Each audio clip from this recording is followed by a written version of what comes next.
So you got it? Yeah, do you have the lineup on you? So that way I can just read it off that. I don't have the first names because I failed at that, so really quick, if you want to just like... Well, yeah, I'll match it up. Yeah, just match it up. Yep. Go for it. Let's go Falcons! Hey yo, batter up, let the ball begin. Solano Falcons, about to show you how you win. Cause this is our year, man, forget the past. We're taking over right now with our pitching staff. When the count's 0-2, every hit is so true. Fastball right by him, they had no clue. It makes a jaw drop, they got no chew. Strike 3, you're out, homie, let him know blue.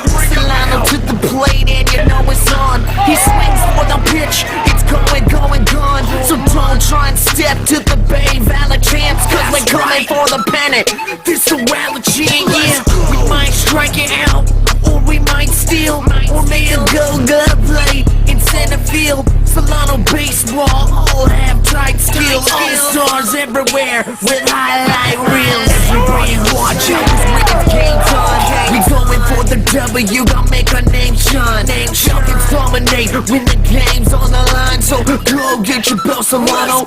Why? Cause it's game time, and yo, it's game time. So let the games begin. Solano on the field and we gain in a win. Hey yo, it's game time. Don't you hear the people chant? Cause this is our house. Make way for the champions, game time.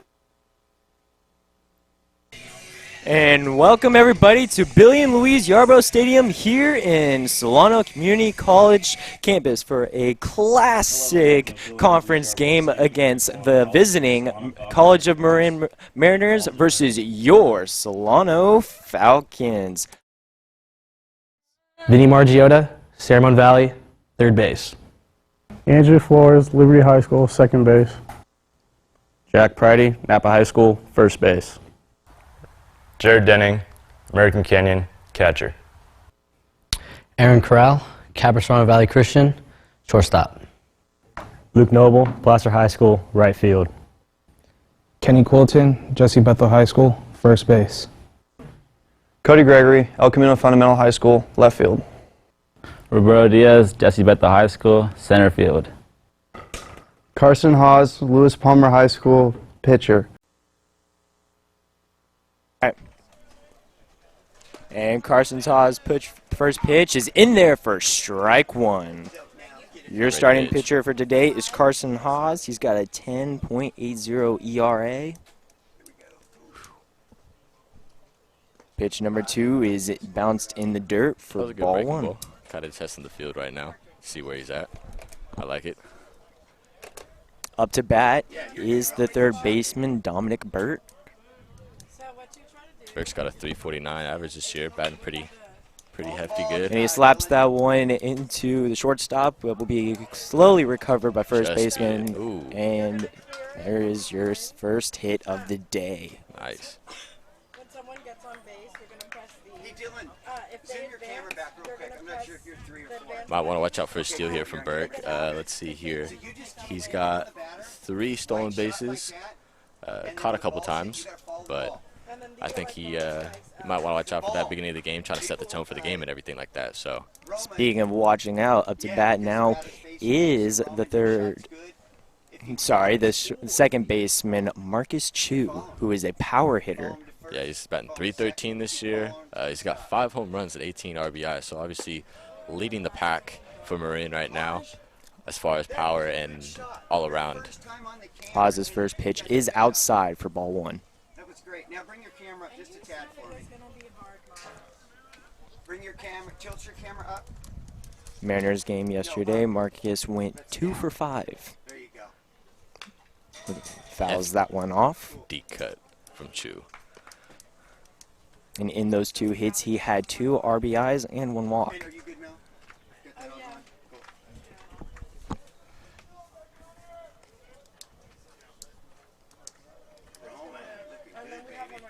Hawes gets his pitch. Could watch out for a hit and run here. Sets up.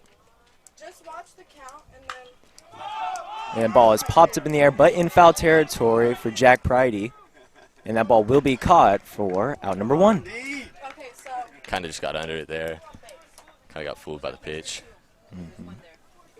Batting next is the catcher, Jacob Davidson. Davidson's putting up pretty good numbers this year, batting .328. Let's see here. He's got 10 doubles. Wow, leading the team right there. 15 RBIs. That's a nice piece right there in the 3-hole for them. He's never done a baseball game before. Oz's first pitch is in there for strike one. Mel, getting sassy.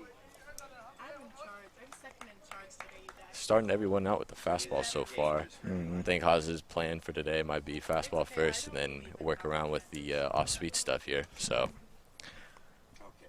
Jacob also has a little bit of power, but Carson snaps back to first to make sure the runner gets a little close. But Jacob Davidson does have 10 doubles and 15 RBIs, so he can hit it right into the gap.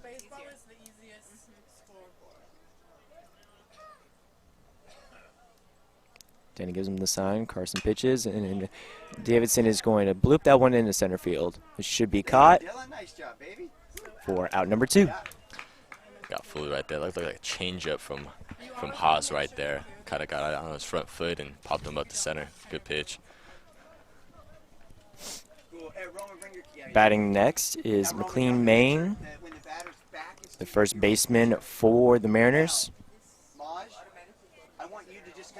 He's got a .208 batting average and a .380 on base percentage. Obviously, he's working the rocks if he's batting .208. And the runner is going for a hit and run.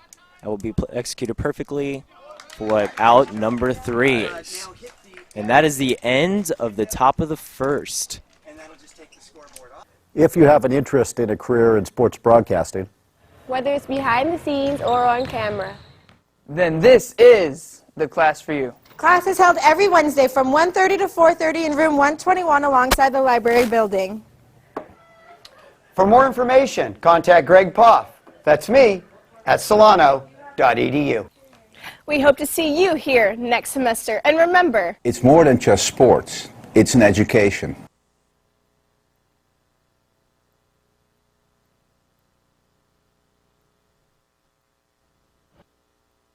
And welcome back, everybody, for the bottom of the first inning, where your starting 3 hitters is Vinny Margiotta, Andrew Flores, and Jack Pridey. Pitching today for the Marin Mariners is Chris Allen. Allen's sitting here with a 6.1 ERA, sitting at 1-2, 20 innings pitched. Looks like he gives up a decent amount of walks. He's got 8 on the season so far. But I mean, we'll see here. It looks like he's got a good breaking ball. There you see the sophomore from San Ramon. Allen's first pitch, as Margiotta shows, bunt. Wow. Is outside for a ball. Looks like a strike to me.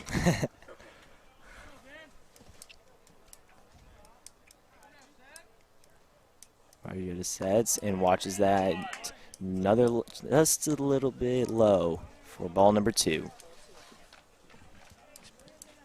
Vinny Margiotta has a .254 batting average.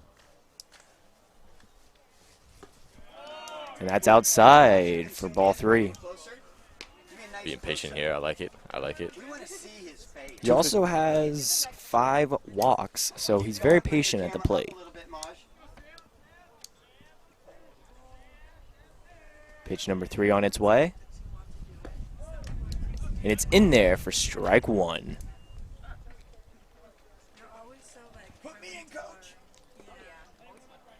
He's batting a .286 slugging percentage. In there for strike 2. Full count for Vinny Margiotta. Allen's probably going to come back here with the fastball. Fastball right here to see what he can do with it. Test him out. Ball is in there with the fastball, but it is going to be popped up into mid-right field and caught for out number 1. Batting next is the second baseman, number 15, Andrew Flores. Now Flores is batting a .294 batting average. He's got a 3 all around for a slugging percentage. 400 on base percentage is what you want in a 2-hole. Get on base, find any way possible. Nice cut. And swings and a miss for strike 1. Allen just pounding with the fastballs right now. We'll see if he throws in a breaking ball here and there.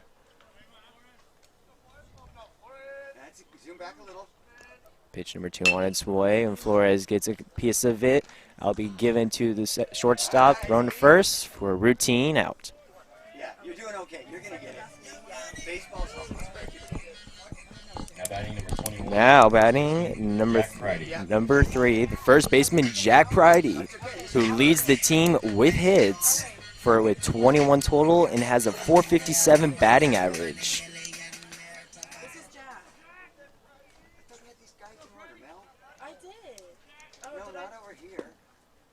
First pitch is in there for strike 1. First breaking ball we've seen from Allen today. Looked pretty good there, nice and tight. Jack Pridey has 6 doubles and 6 RBIs. And swing and a miss for strike 2. Looks like Allen's trying to just test him with the breaking ball, so I wouldn't be surprised if you just set him up with another slider here in the dirt, back foot.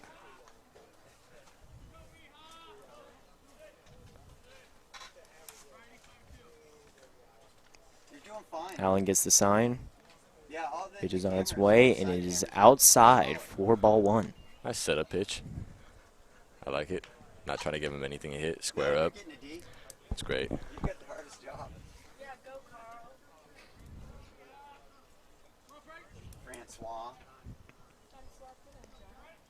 1-2 count for Pridey.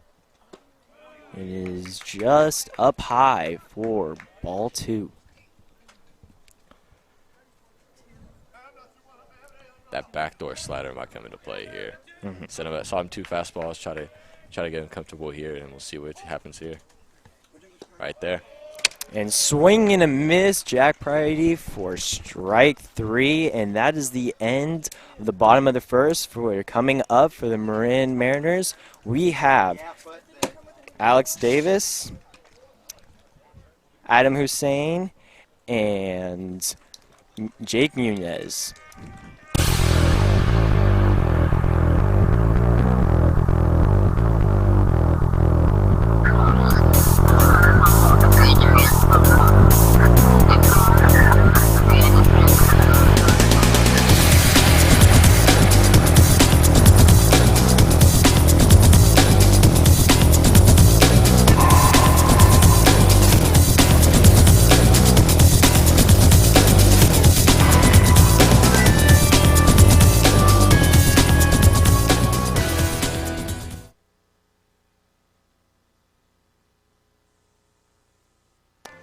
Welcome back for the top of the second inning, where we have the shortstop, Alex Davis, up to bat. Okay, Madge, quit talking and get your shot.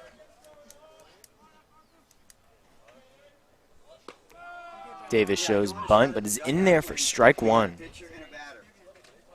Davis is hitting .350 for the year with a on-base percentage of .435, which is pretty high.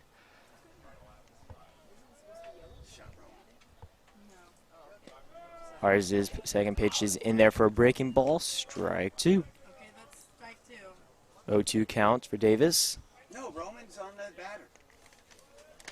Also went 2 for 5 yesterday against Folsom Lake. You just do your job and follow the ball. He's getting it close for the batter. You're both where you should be. Just outside for ball 1 by Carson. That definitely looked like a setup pitch right there from Haas. They will come back at him with the curveball right here outside. Yeah, I really don't go to you till the ball is hit. Now center the pitcher in the shot, man. There it is. And there it is, as you said. Strike 3. Up next is Adam Hussein, the left fielder.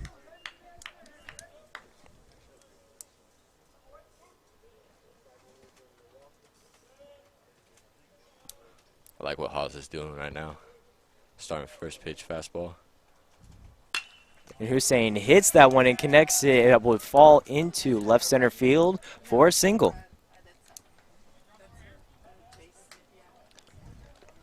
I think he was banking on that. Yeah, he was definitely looking for his pitch fastball. Squared it up, drove to left field. That's what you want to do. Or actually, I should say left center. So, great piece of hitting right there. Batting next is the center fielder, Jake Munez.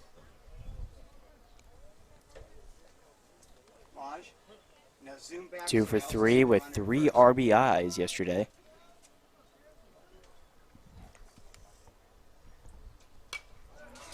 And he swings at the first pitch for a foul ball.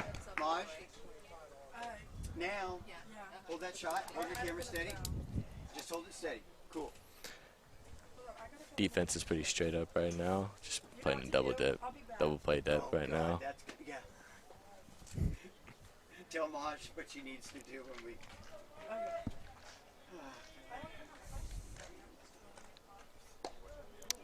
Ball's a little low.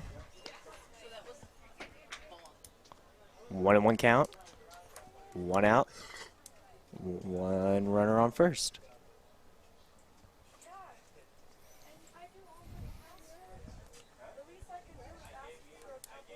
Carson Haas sets.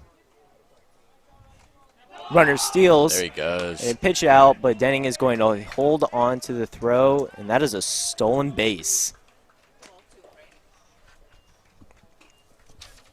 Haas kind of came robotic right there. Didn't know what to do.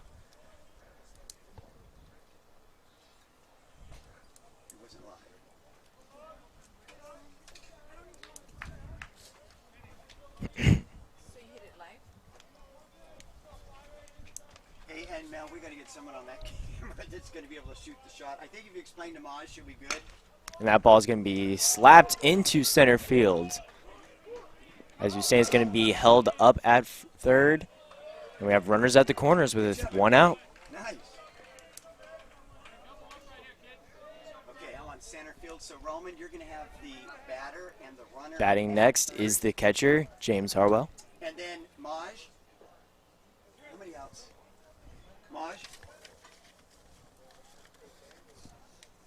Where the hell is First and third situation here. Should be interesting. You never know what could happen. Maybe a squeeze. Could see a steal. Excellent. Maj, you're good.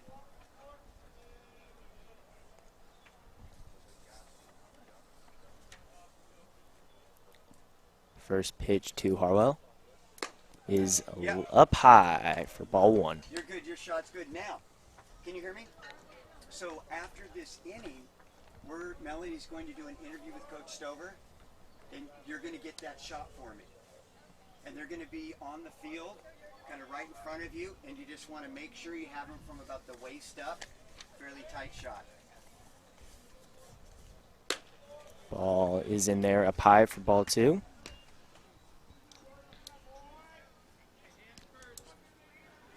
They're going to be right in front of you. See where the coach is sitting right in front of you? He's going to be right about there, over towards the booth just a little bit, over towards us. Hartwell hasn't played that much this year. He's played in 4 games. And as soon So as we get the second out, I'm going to probably the start of something. all set up. Ball is again up high for ball 3. 3-0. Carson does not want to put bases loaded here. Haas has got to settle down, find himself, and throw a strike right here.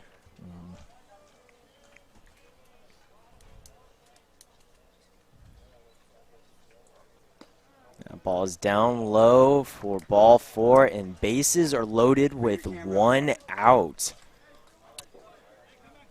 See, a walk is bad, but right there kind of sets up a force play at any base right here. So could go home to first, or you could go double play right in the middle. So it wasn't that bad right there from Haas. Probably was pitching around him, see what he could do with the 9-hitter. That ball is in there for strike 1. The hitter is Nick Hembroy, the right fielder. Yeah, your shot's good, Maj. Coming out of Marin Catholic High School. Freshman. That breaking ball is in there for strike 2. Nice pitch from Haas. Really had that bite to it. Kind of a 12-6 curveball. That was a strike.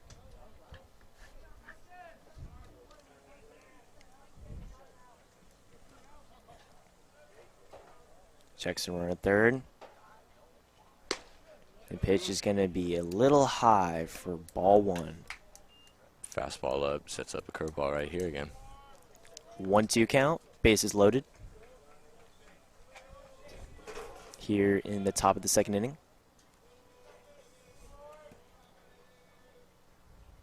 Haas' pitch is going to drop, and it's going to hit in between the gap. 1 run is going to score. They're bringing in the second run. The throw will not be cut off, but it will be out.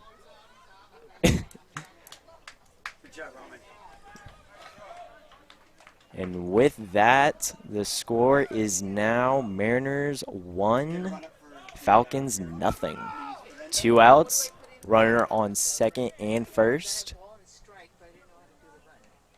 Haas left the curveball out over the plate right there and paid for it from the 9-hitter. Can't be doing that.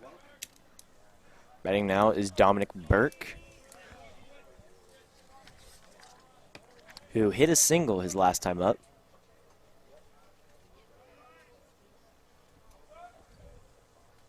Pitch is high for ball 1.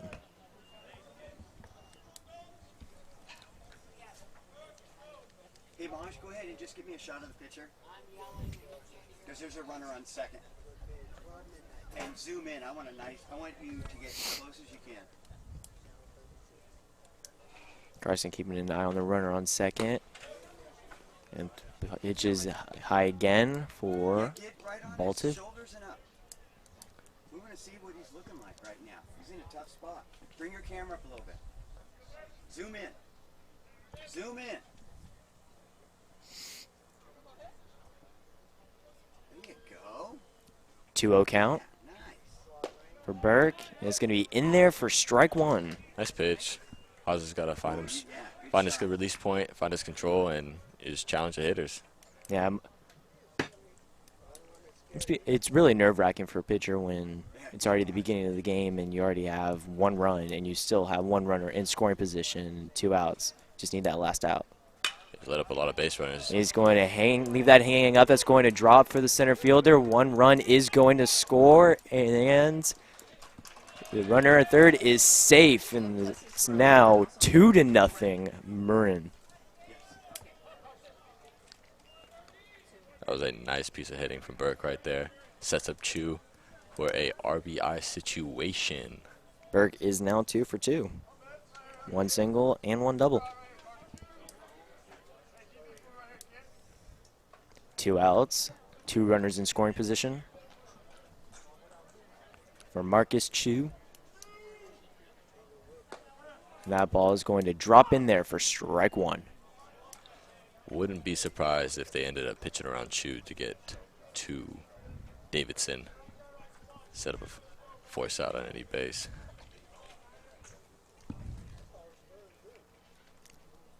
Second pitch is going to be fouled off for strike 2. Roman, bring your camera up just a little bit. Feeding him nothing but curveballs. So I wouldn't, if I was Chu, I wouldn't expect a fastball here on 0-2. No matter how much he probably wishes it, with already 5 home runs. Ball's going to be outside. A definite setup pitch. I think he'll set him up with the curve right here.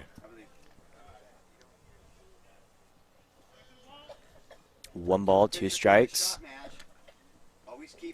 Carson with the pitch, and she was going to watch that one hit the ground, but great job by deflecting it by Denning.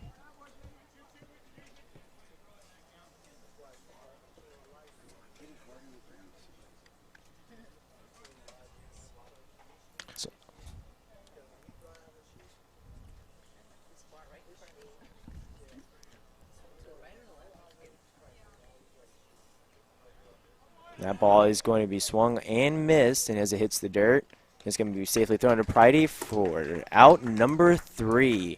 That's all right. Now we have for the bottom of the third. Well, at first, let's bring it down to Melanie Fuller with an Sideline report with Coach Stover. Melanie? And what players have stood out to you so far in preseason? You know, Jack Pridey came back and swung the bat really well. Jared Denning's obviously been really a key factor for us. You know, it's been those key spots, and then, you know, up the middle defensively with Flores and Coral. You know, those are guys who have been stuck out. Roberto Diaz really good in center field for us. So we're happy with what we've done so far, and today we want to just compete and try to move into conference next week. Batting first is the catcher, Jared Denning, who we saw during batting practice has a lot of power, and he was hitting him out of the park. Lefty here. First pitch is high for ball 1.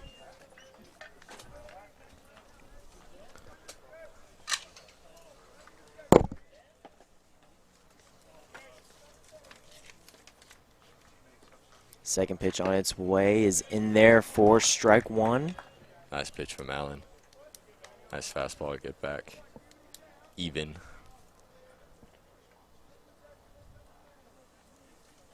1-1. As Allen throws it, but it just misses for ball 2. Denning's got a big gap there out in right center right now. Wouldn't be surprised if he looked for a pitch in. No, we're just trying to do too much with too many new people today. Yeah, I gotta have an experienced person. 3-1 for Denning. That ball is in there for strike 2. Full count. There's nothing I can do. And what's up with your mic? With your mic, did you ever turn on at the start? Yeah. Okay. So it's just here. I always turn it on when they transition. And swing and a miss for out number 1 as Jared Denning goes down swinging. Allen just challenged him with the fastballs right there and said, here it is. And then he didn't capitalize on it. Now batting is number 10, Aaron Crowell. 316 batting average, 390 slugging percentage. He's got a triple to his stat line. First pitch, he pops up high, foul territory in third base, and he's going to drop it. Wow. And we will go back to the batter's box for pitch number 2. Do you want me to get on that camera? Did she get a new number? No, she's doing okay with the camera shots.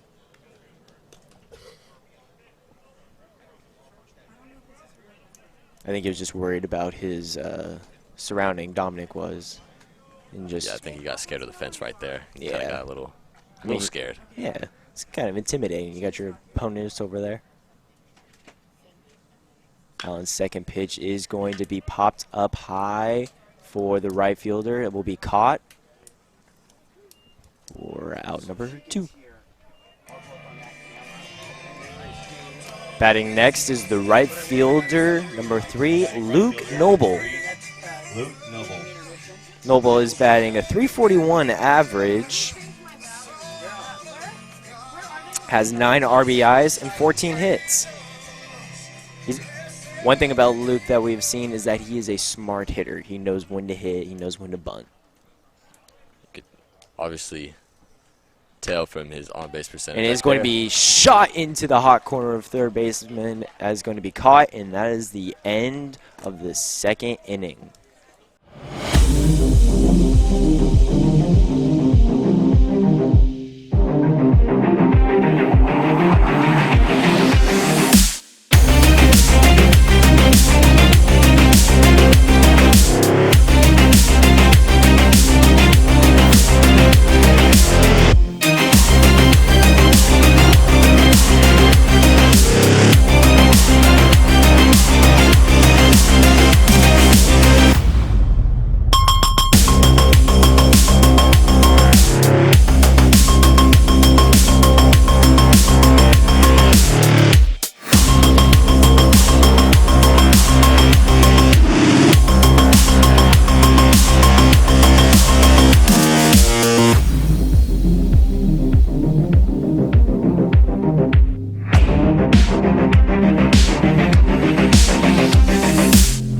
Batting next for the Marin Mariners is number 7, Jacob Davidson. Designated hitter. Are we on for tomorrow? I texted you back. Cool.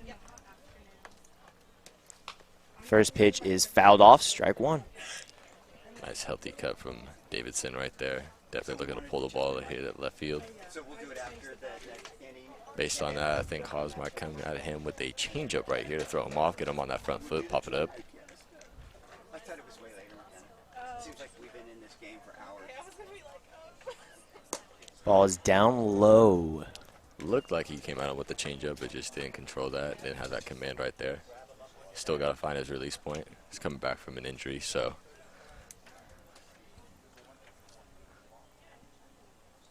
Third pitch is a swing and a miss for strike 2. This guy must be good. Maj. Oh, you are? Oh, can you teach her? Because I have to do my interview.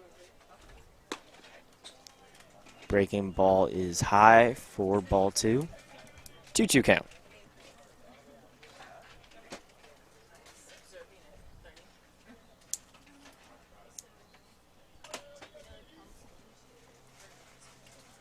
Haas's pitch is going to be in there for strike 3.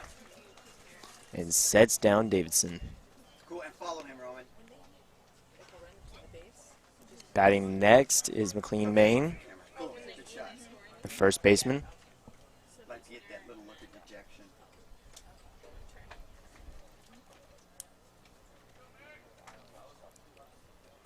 Maj, why are you on the first baseman? First pitch is going to be outside for ball 1. Carlo, Maj got up there in the first inning, and I didn't have to tell her anything. You've been here since the start. Are we doing the interview this inning or the next? Yes, what's your job? Carson Haas' second pitch is in there for strike 1. If the batter's back, Nice pitch from Haas.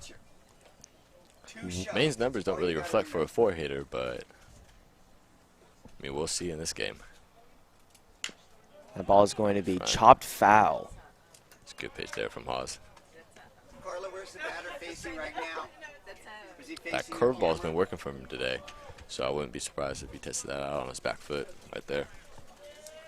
1-2 count for Maine. Haas's pitch is going to be down low and gets him swinging and miss for out number 2. It's a great pitch there from Haas. He's starting to find it now, getting his groove. Alex Davis is batting.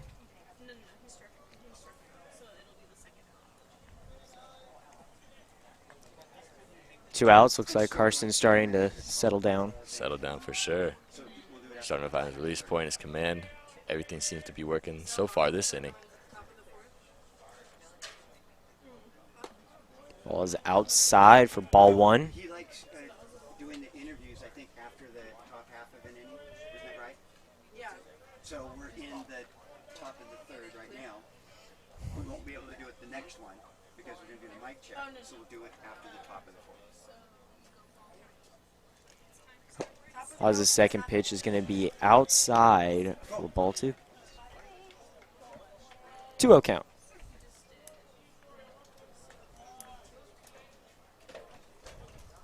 Davis being patient here, waiting for something to hit in his zone.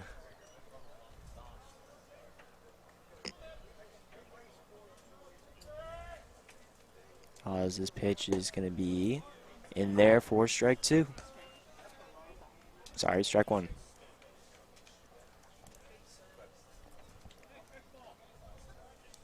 Roman, you got the batter. There you go. 2-1 count for Davis.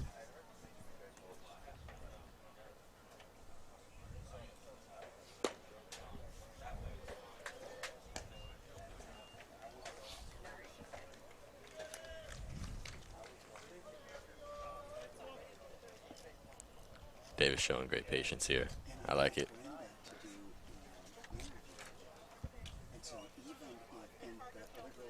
Hawes' pitch is going to be hit to shortstop Aaron Corral and thrown high, but recovered by Jack Pridey for out number 3. Coming up for your Solano Falcons, we have Kenny Quilliton, Cody Gregory, and Roberto Diaz.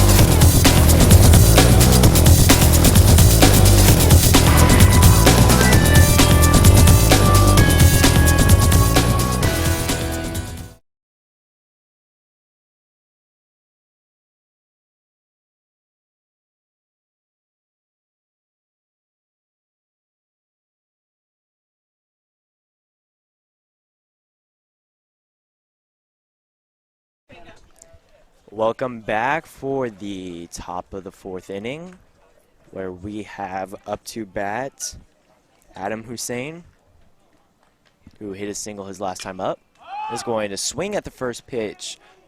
That is going to be for Luke Noble, a routine out. 1 out. It's a good pitch up from Haas. Johnson with a fastball. Batting next for the Marin Mariners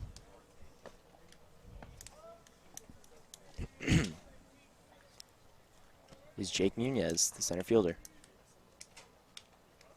Haas' first pitch is going to be in there for strike 1.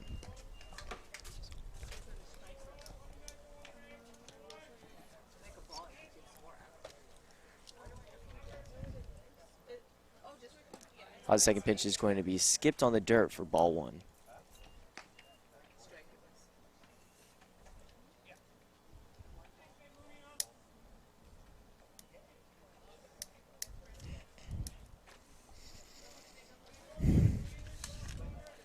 Haas' third pitch is going to bounce again in the dirt for ball 2.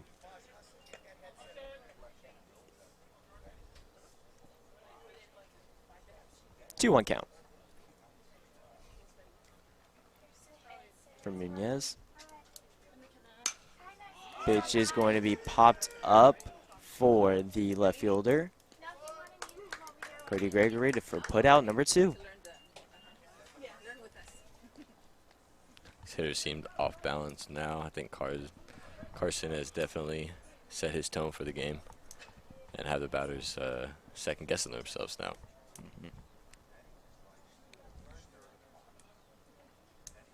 Batting next is the catcher, James Harwell, who watches the fastball go by for ball 1.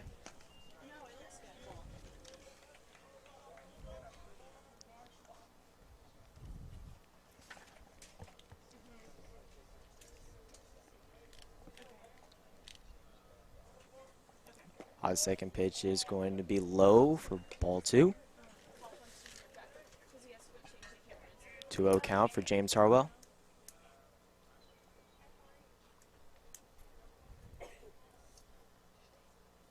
Third pitch is swing and a miss for strike 1. 2-1 count.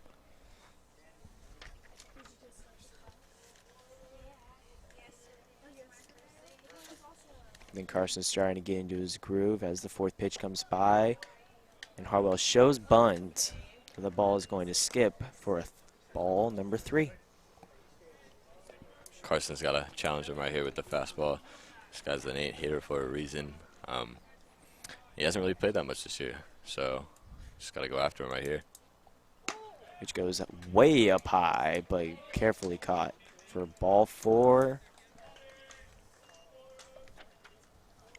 Batting next for the Marin Mariners is number 24, Adam Hussein.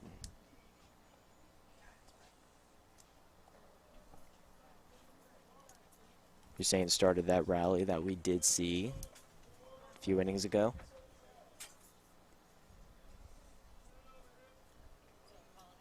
First pitch is up high for ball 1.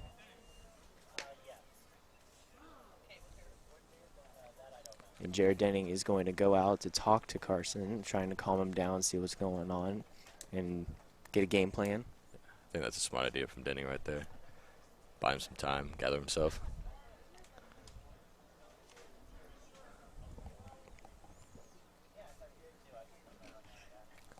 1-0 count, 2 outs, runner on first.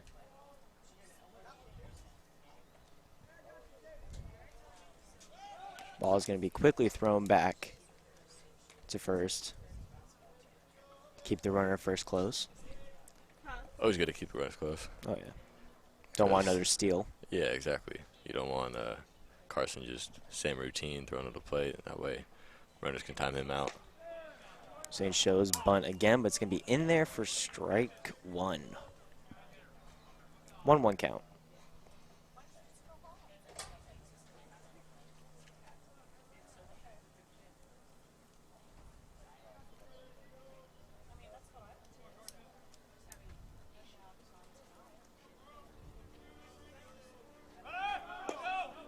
It's going to be in there for strike 2. And my apologies, this is actually Nick Hembro, not Hussein.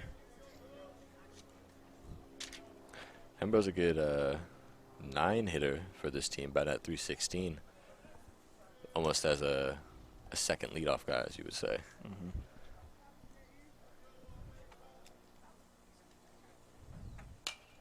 That ball is going to be chopped foul.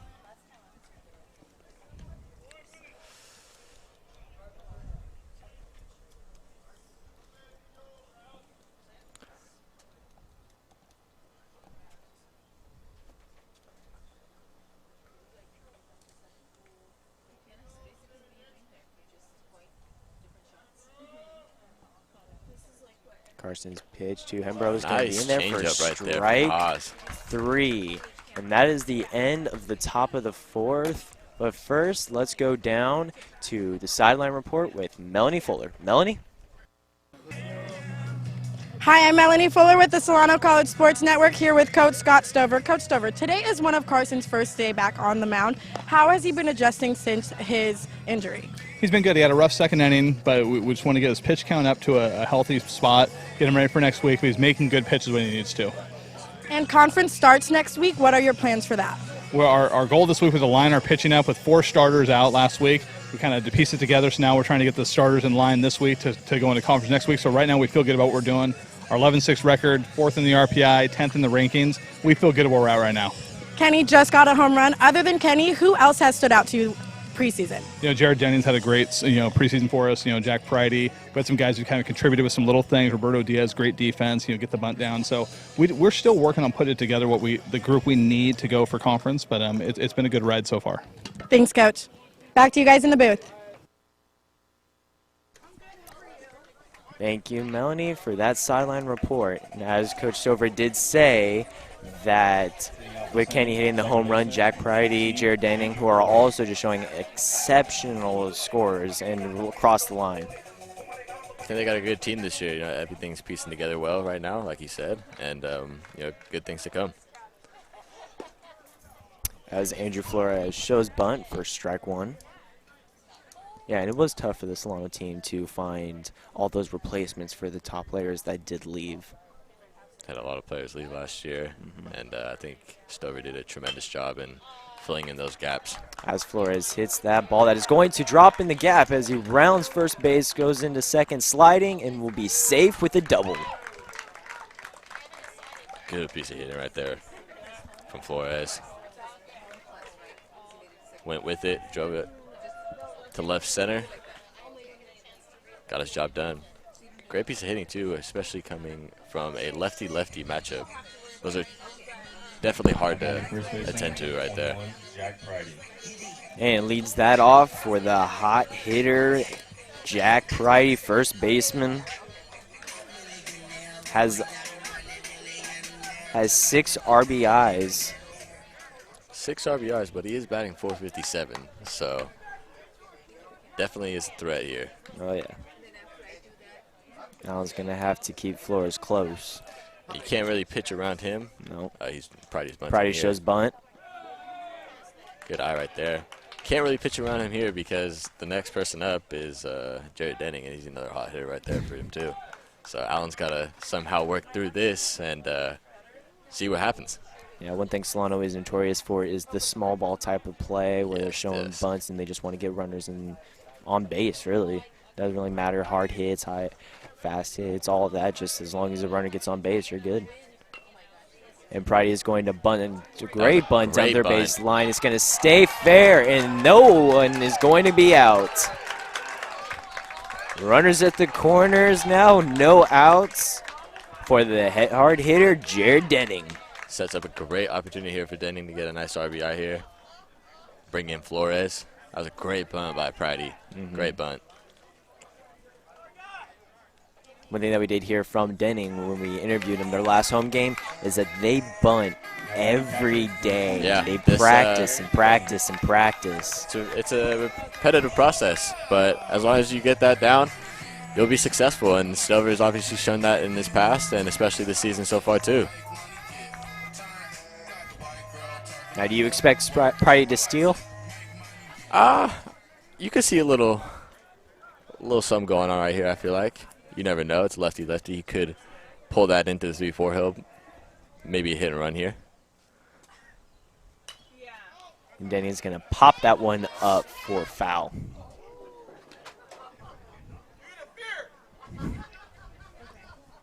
Into the stands. Everyone yells heads up. Got to be careful. These balls can be deadly.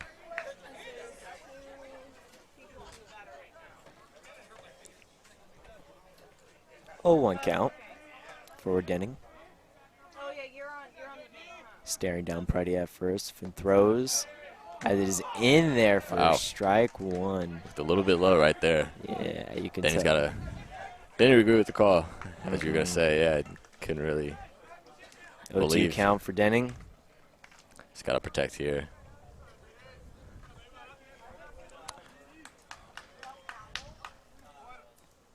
Allen with the pitch that's going to throw back to first. Nice bait from Pridey right there. Threw his hand up. See what Allen's doing.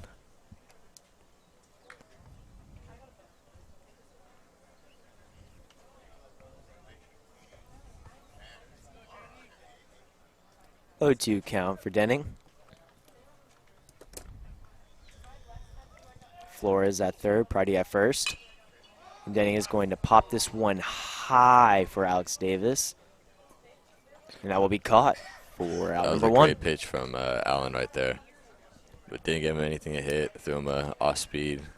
And looked like from that swing and the outcome of it, that Denning was not looking for that slider.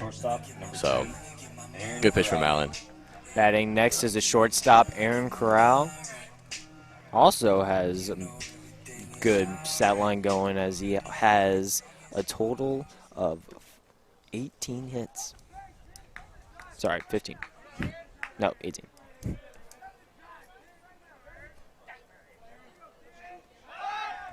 That ball is going to be quickly thrown to the first base. Keeping Pridey close.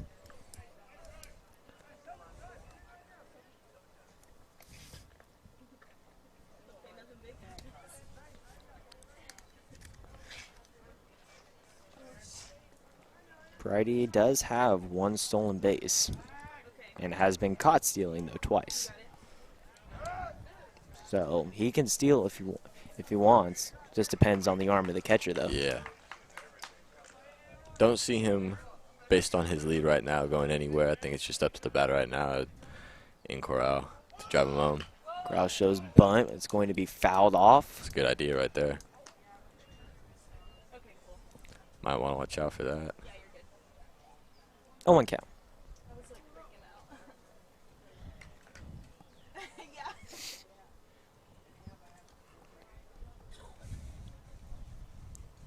Andrew Flores at third, Jack Pridey at first.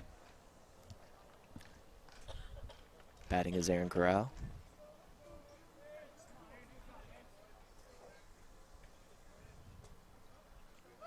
It shows bunt There goes again, Pridey. but Pridey goes and is going to be caught in a pickle and chased down, but no one is going to be at first. Or they got him with the tag. Wow. And 2 outs now as Pridey got stuck in the pickle. Did you see a tag there, Josh? Personally, no. I didn't see a tag there either. But I think he got him when he was diving.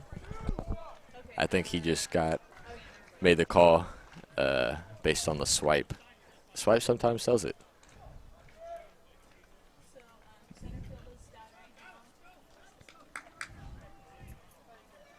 Everybody's going to reset after that out. Oh, 1 count. 2 outs now. Andrew Flores on third.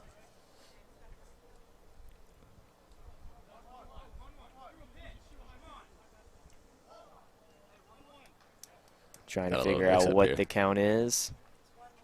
A little bit of mix-up. 1-1.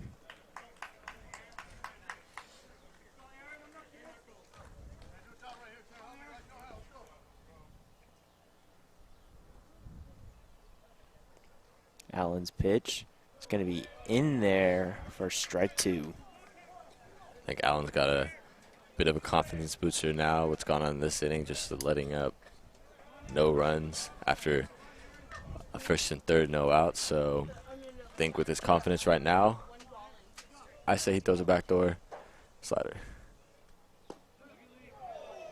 Just missed it. Called it, but just missed it. 2-2. 2 outs. We're on third.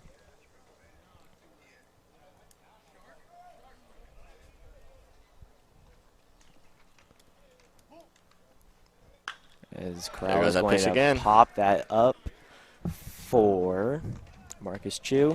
It'll be caught. 3 outs.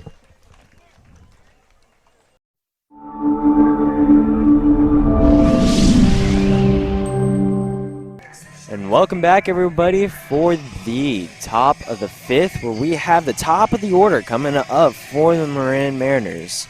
Dominic Burke, who had a single in his first appearance, a double in his second. See if he can go for 3 for 3. Yeah, got 1, 2, 3 hitters right now here for Haas. Let's see what he can do.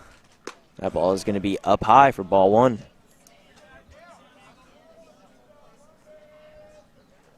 Haas's approach today, as you can tell, is first pitch fastball. Just try to get the feel, try to get ahead. That ball is going to be chopped into right for Vinny. Is diving, stop, and quickly thrown to first base Jack Pridey for out number 1. That was a great play right there. Great play. Dove out. Got the ball. Set his feet. Made a nice throw.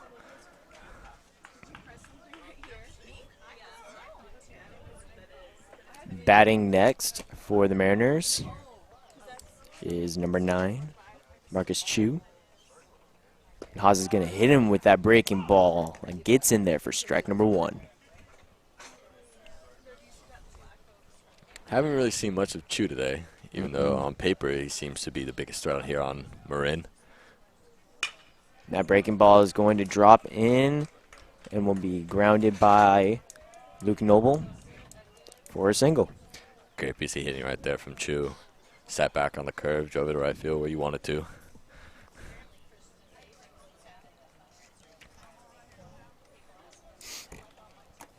Batting next is the designated hitter, Jacob Davidson.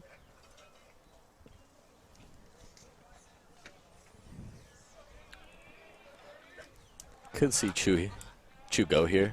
Got 5th inning, they're only about 1. Maybe a little insurance run here. That ball is going to be hammered to left center as Roberto Diaz cannot hand on to it. Chu is going to round third, head home, and that is an RBI double for Jacob Davidson. That was a great piece of hitting from Davidson.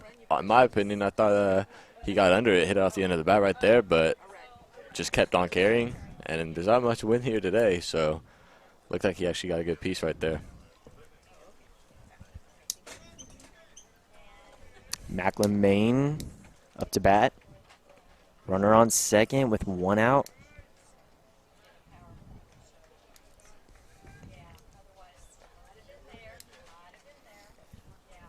As Coach Stover did say that Carson Haas is on a pitch count. Mm-hmm. That pitch We'll is see going what to have be to- low. We'll see what pitch count he has today. For ball one. When I left, Marin was playing. Did anybody type anything? No. Second pitch is going to be hit into the left field for Cody Gregory, who is going to wisely throw it back in and hold the runner at second.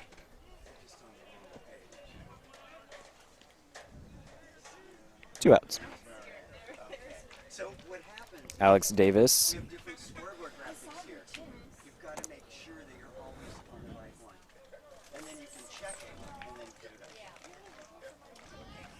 Make sense?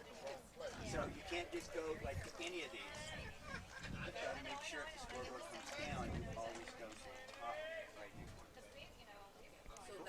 Two outs. We have a runner on second for Alex Davis.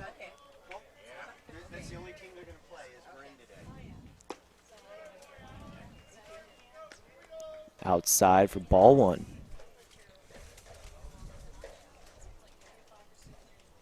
Beautiful day for baseball. Sunny and 75, Josh. Great song.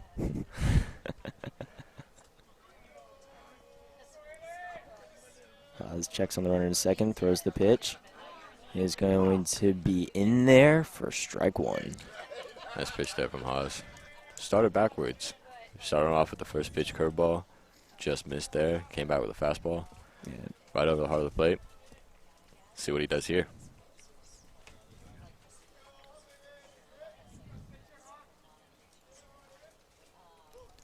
Haas's pitch is a breaking ball that misses outside for ball number two. Looks like he's just missing with those curveballs outside.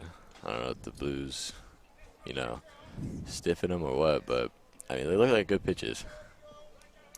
Have a lot of movement to them. Nah, nice bite. Nice 12-6 action.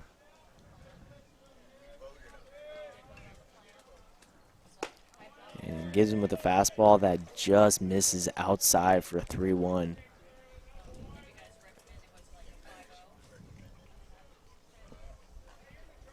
Except with a nice movement on his curveball. It looks like he has the stuff. It just needs to either it's either too low or it's too high. Yeah, it's the command that he's got to work on. Fastball is going to be fouled off for full count. But I think he's done a really good job coming back from the injury that he's been down with. Mm-hmm. And holding the Marin to only 3 runs.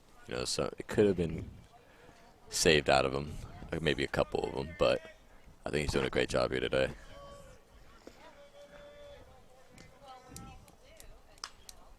That's going to be fouled off again. 3-2, 2 outs. What do you think he's going to throw here, Josh? I'm going with the fastball. Fastball, I agree. I think I'll challenge him with a fastball. Maybe probably up and in. See what he's made of.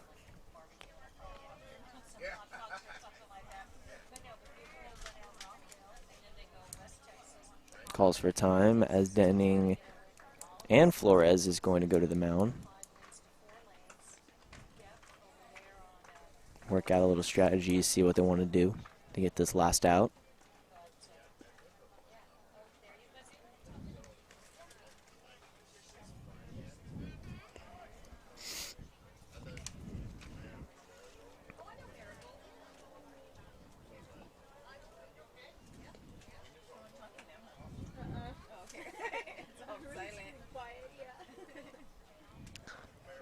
Three, 2 count. 2 outs. Alex Davis looking to keep this inning alive, and he's going to chop it to the shortstop, Aaron Corral, who throws it to first baseman Jack Pridey for out number 3. 3-1 is your score as the top of the 5th is over. We'll be back right after this.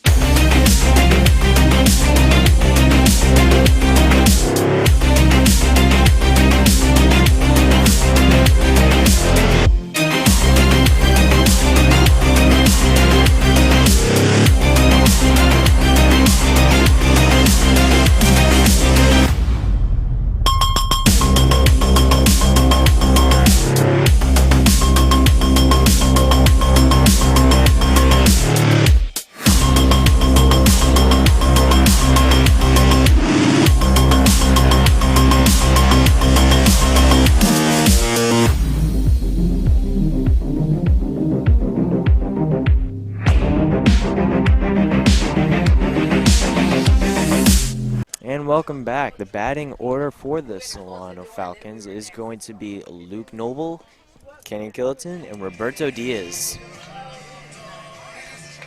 Leading off this inning, right fielder number 3, Luke Noble.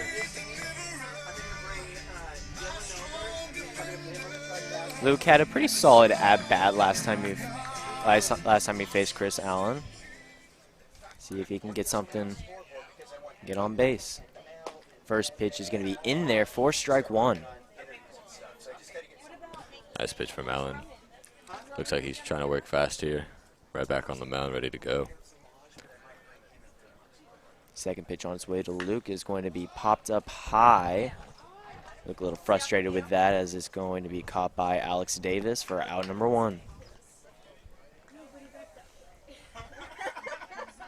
Batting next for the Solano Falcons is Kenny Kilton, who hit a home run his last appearance. Let's see if Kenny can make it number 2. Let's go. I'm rooting for him. But obviously because of that, Chris knows, okay, let's not throw him that. Yeah, so I think they know not to throw him a fastball up and in now. Oh, yeah. So I think they'll probably do the opposite and throw him low and away. And which they're going to do. He's even got like an intimidating batting stance. Yeah, he's got the flick of the wrist right there. Flick of the wrist. He's got his foot moving, the bat going. Little swagger to him. Oh, heck yeah.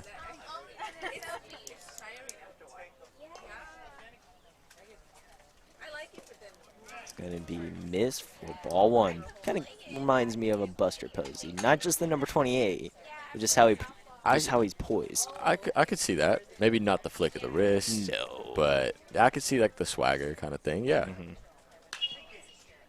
As he just lines that one foul. Man, he can really hit these far. He's taking good cuts up there today. Like what I'm seeing.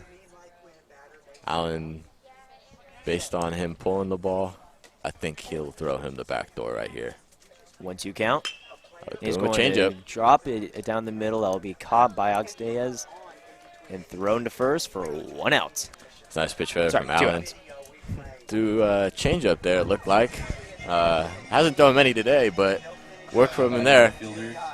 Smart pitch, too, as Kenny's been out in front all day. Cody Gregory is now up to bat.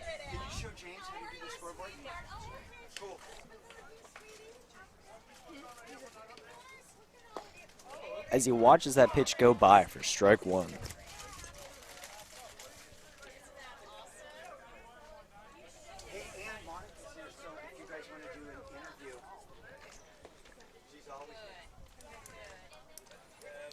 Second pitch is going to miss outside. That was a real close one to take. Mm-hmm. Cody's got a cop on the fastball right here.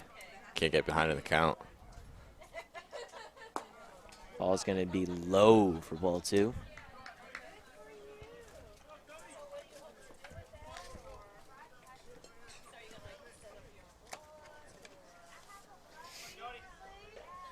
Two 1 count, 2 outs. Allen trying to get out of the inning. As the ball is hit to the second baseman, thrown to first, and 3 outs. That is the end of the 5th inning, and we'll be back for the top of the 6th right after this. Hi, my name is Cody Gregory, and thank you for watching the Solano College Sports Network. With Adam Hussein up to bat. Hawes' pitch is going to be high for ball 1. Looks like we got some action there in the bullpen in left field. Looks like Josh Moore warming up there for the Falcons.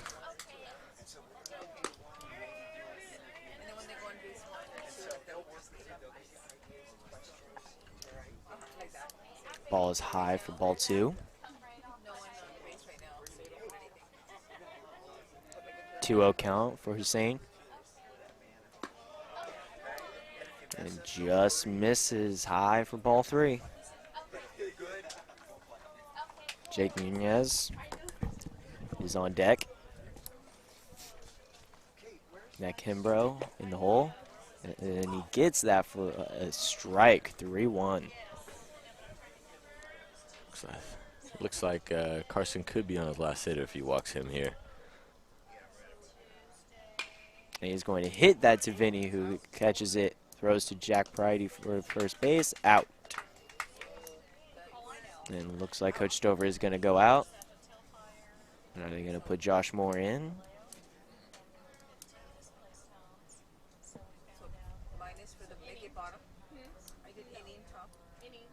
Stover is going to talk to Carson and grab the ball as Josh Moore is coming in for a pitching change. Not too bad for Carson after coming back. No, I from think an he did a injury. great job today. I think yeah. he started off rough, but he got settled down. Yeah, he settled down, found his command a lot better, and proved himself after that injury. Now pitching for the Falcons, number 24, Josh Moore.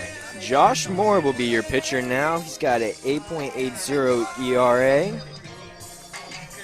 He's got 2 losses out of 5 appearances, and he started 4 games.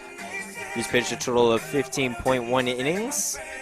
He's allowed 18 hits and 19 runs, and 15 earned runs. 14 strikeouts, though, but has walked 16. So he's pretty balanced, you would say. Yeah. He's given up a lot of walks. His ERA is kind of high, but, the Ks are there. I think he just had a little bit of bad luck this year, but I think he should be pretty good right here. Yeah, 15 innings, so that's a little different than some other pitchers because he's pitched a lot. It'll be interesting to see how Josh handles this tough Marin offense. Yeah, a lot of hitters in this Marin lineup. Yeah, 300 or more. So obviously we know they can hit. The record doesn't reflect as they sit at 7 and 8, but I think they should. I think it should be a good challenge here for Moore. See what he's made of right here. Speaking of record, we hate to say it, but this is just true facts that Solano is undefeated at home, and that streak is at jeopardy right now. Yeah. Granted, it is only the 6th inning, and there's still a lot of to go. baseball to play, man. But it could go either way. Yeah, that's the thing. Exactly. You have a lot of baseball to play, but it could go really bad or really good. Batting next for the Marin Mariners is right fielder Nick Hembrow. Josh's first pitch of the day is in there for strike 1. It's a good pitch. Start him off with nice fastball from Moore. Second pitch is going to be in there for strike 2. Looked like a nice changeup right there from Moore. Looks like Hembrow's just going to let a few pitches go by so we can get a feeling for what Josh has. See if Moore throws out a breaking ball here. Third pitch is going to be in the dirt. Almost got Hembrow to chase, but held up for ball 1. 1-2 count. 1 out. Moore looking to get his first out of the day. And the Falcons just looking to get back up to the plate. As that ball is outside for ball 2. Changeup has a little bit bite to it. I like it more. See if he can command this pitch right here and round it out. That ball misses outside, full count.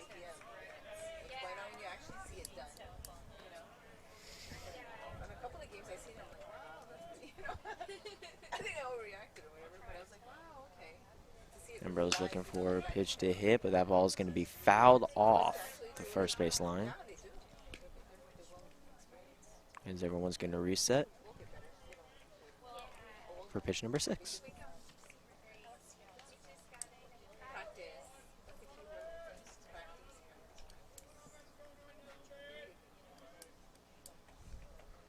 Umpire gives the count.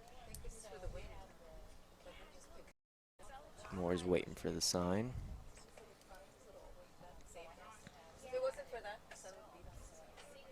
Here comes the 3-2 pitch. It's going to be low for ball 4.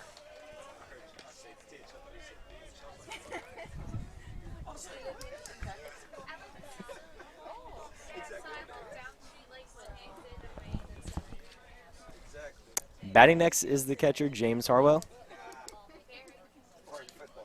He's put up a pretty good stats for today. Good scorecard.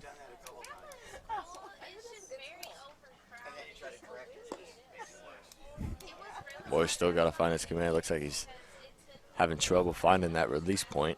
He's just missing, but I mean, kind of like Carson earlier. He just gotta kind of tweak it just a little bit more. Yeah. Well, here at the network, we've seen Josh Moore start, and he has some stuff. Like, he's got some good mechanics, and he has good pitches to throw. There goes runner. And Jennings is going to throw it, and it will be caught, but dives under the tag. That was a nice jump there. From That could have been really Munoz. bad. Yeah.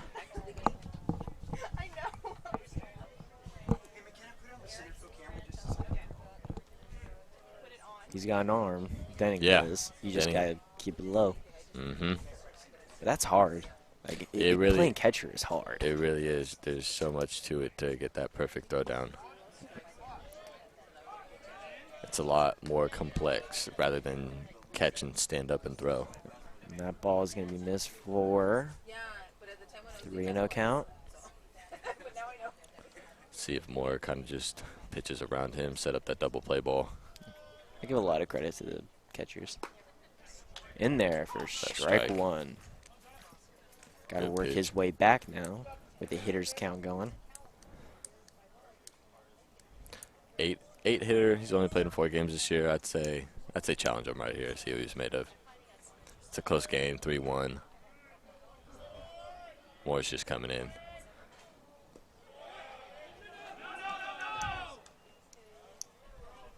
They're just yelling, saying, "Don't even."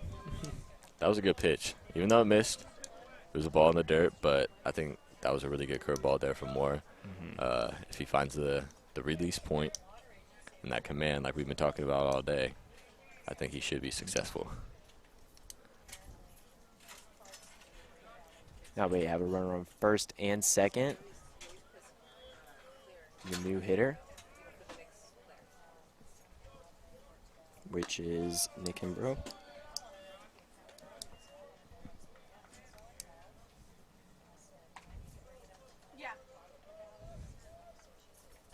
Right fielder.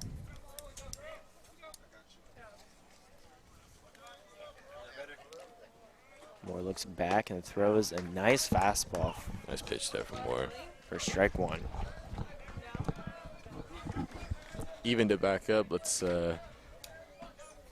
see if he throws the fastball or plays with a little junk. Have Embro on his front foot. Ooh. That ball misses high for ball 2. 2-1 count. 1 out. Hit and run situation. Could see that. Also 9 hitter. Also a double play situation. Yeah, exactly. But if you do that hit and run, that ball is fouled back. That's good.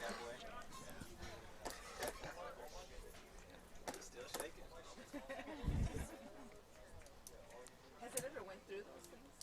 No. Knock on wood. It did today through like the little hole, but I seen the foul ball shit out. As you can see, that little white 10 is where we are, so that ball came pretty close. But swing and a miss.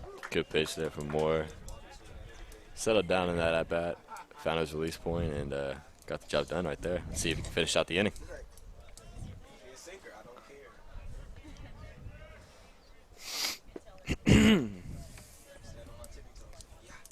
Top of the order. Dominic Burke.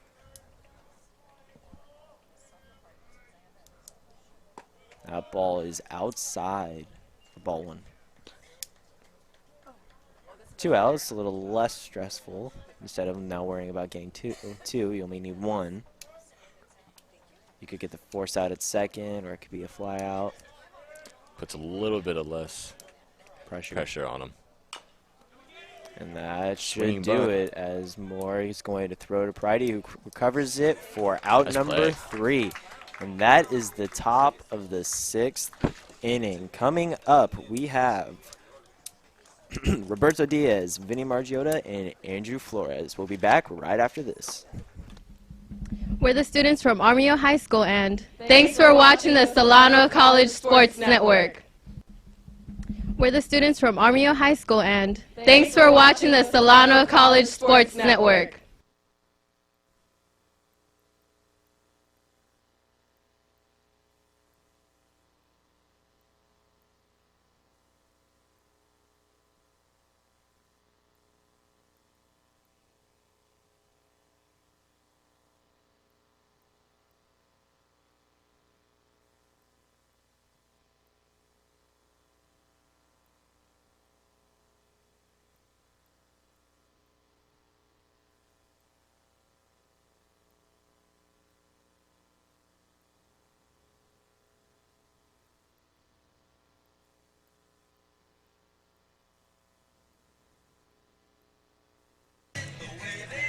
And we are back at the bottom of the 6th, where Roberto Diaz is up to bat. Warming up, we have Vinny Margiotta on deck and Andrew Flores in the hole. Should any of them reach, Jack Pridey would be next.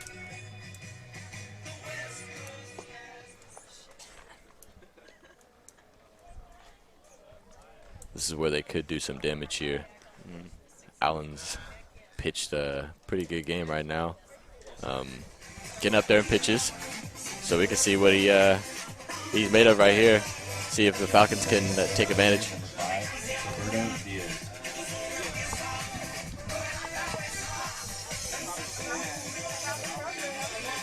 Diaz hasn't really shown much today, but that it's like you said, there's still a lot of baseball left, so we can see what he can pull out. Allen's first pitch to Diaz is going to be just missed. I think Allen's pitched a great game today. You know, he's found his groove. He's made first pitch strikes. Has that tremendous slider, and has been utilizing everything well. 2-0 count with that ball that misses outside.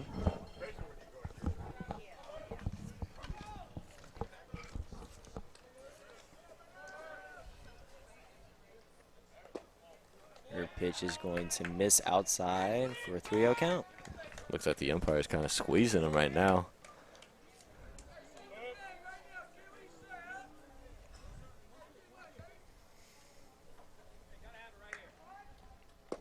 And he gets in there for strike 1.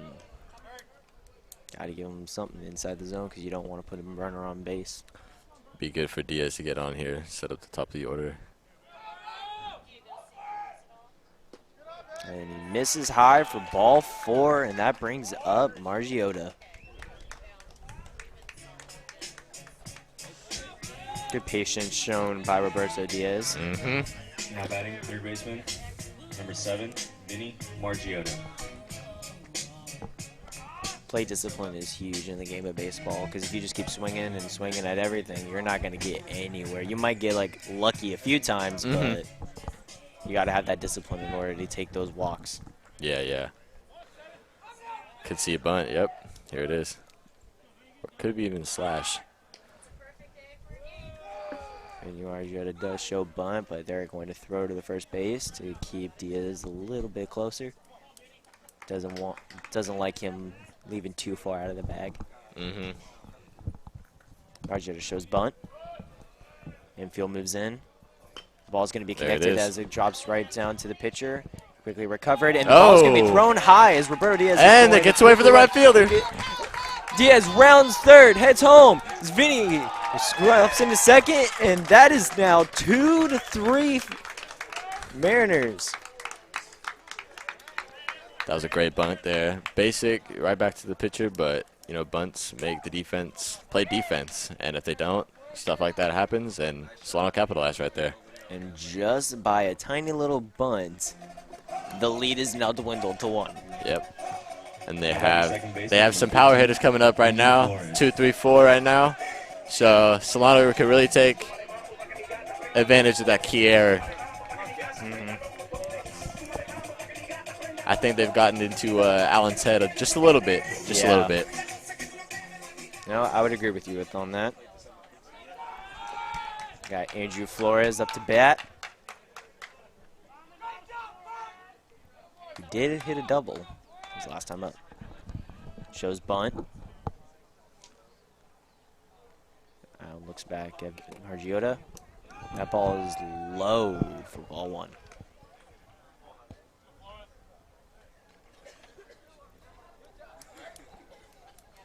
Starting to see how Solano executes their small ball extremely well. They're one of the best. That's what they're made of. They're best at what they do.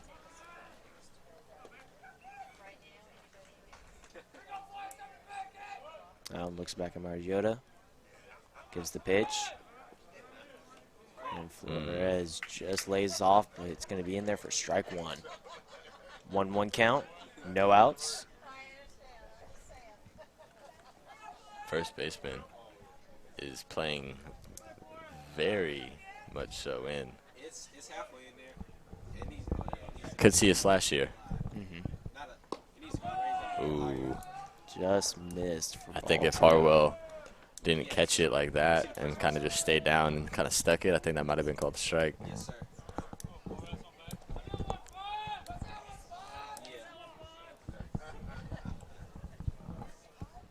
Second base is like on the left edge of the screen, but it's almost the head of the pitcher is almost getting cut. Allen looks back. Looking for that bunt. And it's going to be popped up. Foul. Now he's got 2 strikes. Different approach. Could see him bunt here still. It's never, even with 2 strikes, never out of the picture. Especially with no outs. Yeah. Yeah. And they got the tying run on second base here, so wouldn't be surprised if Stover still kept the bunt on right here. Looks like he is going to swing. Ooh, nice he pitch chops from that Allen. one foul. Nice defensive swing. But great job from Flores to stay in there, get a piece, like you said.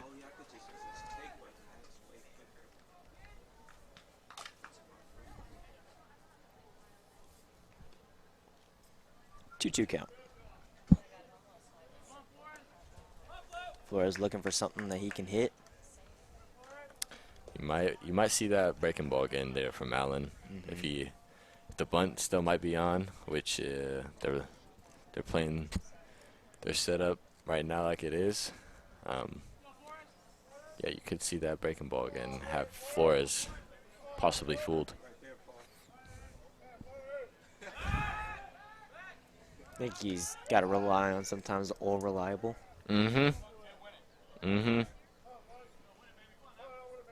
Because that seems to get the high pop-ups in field. Yeah. Because he has great command over that breaking ball. Could see Flores out on his front foot if he does decide to swing. 2-2 count, and he's going to miss outside for ball 3. Full count for Flores. This is a make-or-break situation that could continue the inning and bring out a lead. If not, the tie.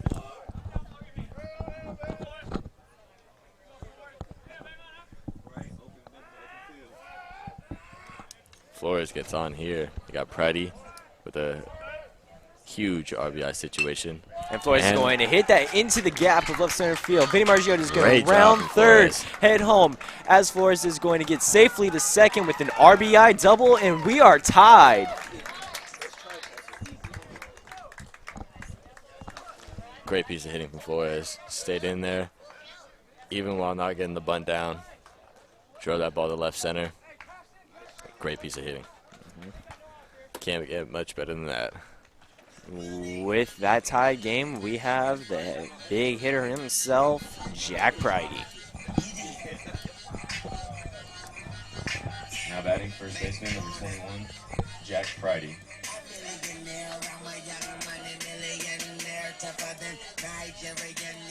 It'll be interesting to see how Marin and Allen approach Pridey with this situation.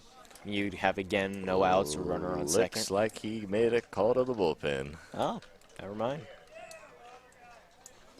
Everyone is coming in. And we will have a pitching change. Chris Allen with a really good... He had a great day today. Yeah. Great day. Kept his team in the game, and you know, even though they are tied, he did a great job. He had that breaking ball going and had everything going well. Great job from Allen today. Now we'll see if this reliever can stop the bleeding. Yep. And stop something bad from happening.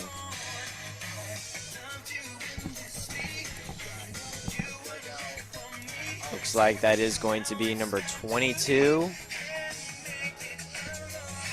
22, Brett Bauer. And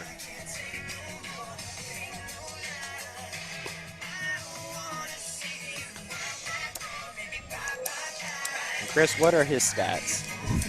Let's see. Brett Boyer, actually. Boyer is a Boyer. W, yeah, and Y. He's sitting at 1.35 ERA, which is pretty good in 7 appearances. He's got a 101 record, 1 save, and his batting average allowed against him isn't too shabby, 259, same as Allen's. He's got 13 innings under his belt, so I think this is a pretty good pitching change here for Marin, and see what Boyer's made out of. And Boyer has a tough situation at his hand going through the heart of the order with Pridey, Denning, and Corral. This is a key situation for him. See what he's made of for sure. Solano's best hitters are up at the plate coming up. Oh yeah. No outs. Man on second.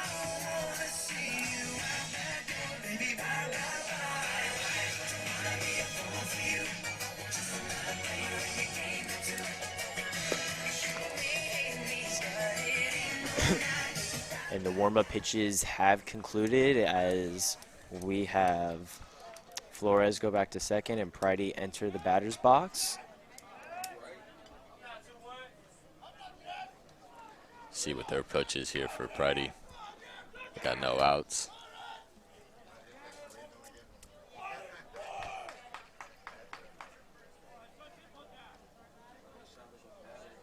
As we are about to witness Brett Bauer's first pitch of the day, as Pridey is going to show bunt. Small ball. A bunt again. And it's a great and bunt Pridey down the gets third that base down. line as Flores goes to second. And there is 1 out, but a runner did advance and go to third. That was a great job from Jared Pridey. Denning. Now batting catcher number 23. Looks like the ball almost got away there. Yeah. As Boyer made an errant throw into the ground, but Chu was definitely able to save him there from a disastrous play happening.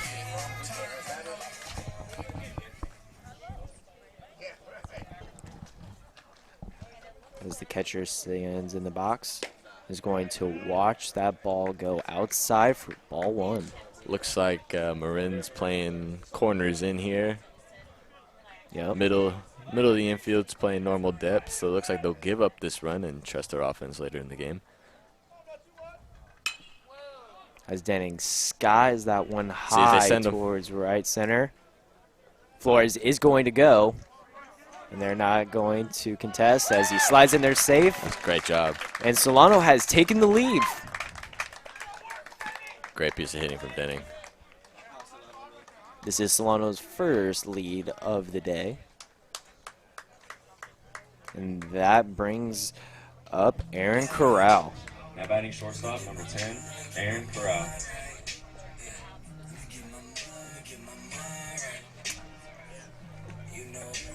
With 1 run tacked on, and now we have bases are empty. Let's see how Brett handles the situation. As that is going to be low for ball 1.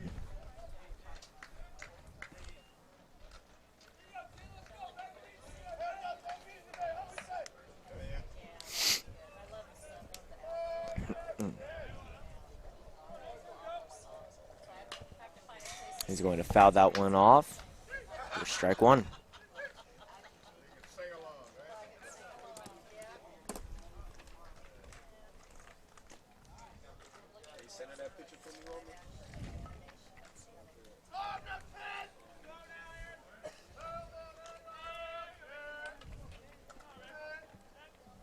One count for Corral as he's going to pop that one high to shallow left field. And that is going to be caught. And that is the end of the 6th inning. And we will be back with the batters of Marin trying to reestablish a lead and tie the game right after this.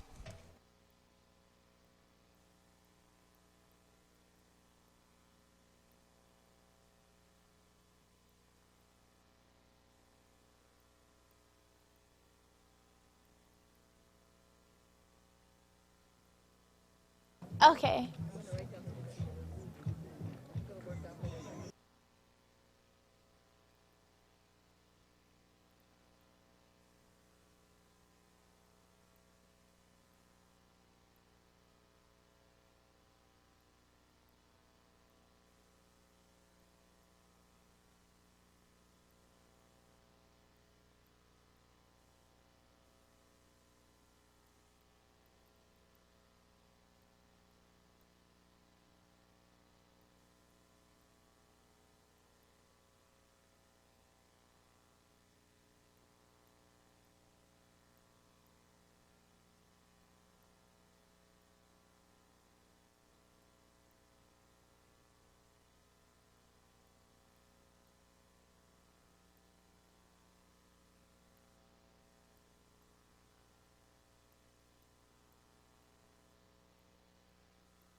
And we are back for the top of the 7th inning with Marcus Chu up to bat. First pitch is going to be in there for strike 1. If all goes well for Solano, if Moore can settle down, get his stuff going, be a great opportunity for Pearsall to come in for that closing role. As he watches that ball hit the bag for a 1-1 count. Chu has already rounded the bases once. As he hits that ball. Got under it. Yep. It's a great pitch from Moore right there. So Maj is going to interview Melanie. Okay, so they got it? Yeah. Chu was definitely full on that breaking ball. Batting next is Jacob Davidson. Davidson had that nice RBI double his last at bat. So watch out for him here. Seen the ball well today.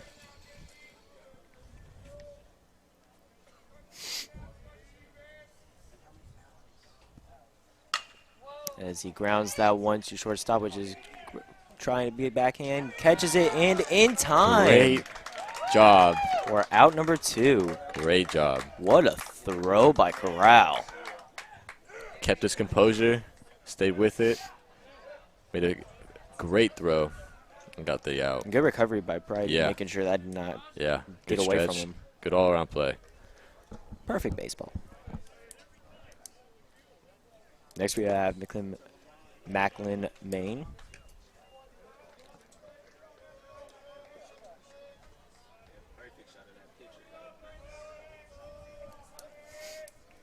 Who flew out to right field his last at bat. As that pitch is high for ball 2. Yeah. Good. Just gotta. Maybe yeah, zoom out a little bit. Okay. Yeah, but I don't want to hell of the fence in there, but like that's perfect right there. Tell them move to their right a little. As he fouls that one off to the right. Hey, for strike one. Quick work for here from Moore so far this inning. Quick 1-2. See if we can get this third out. Make it a 1-2-3.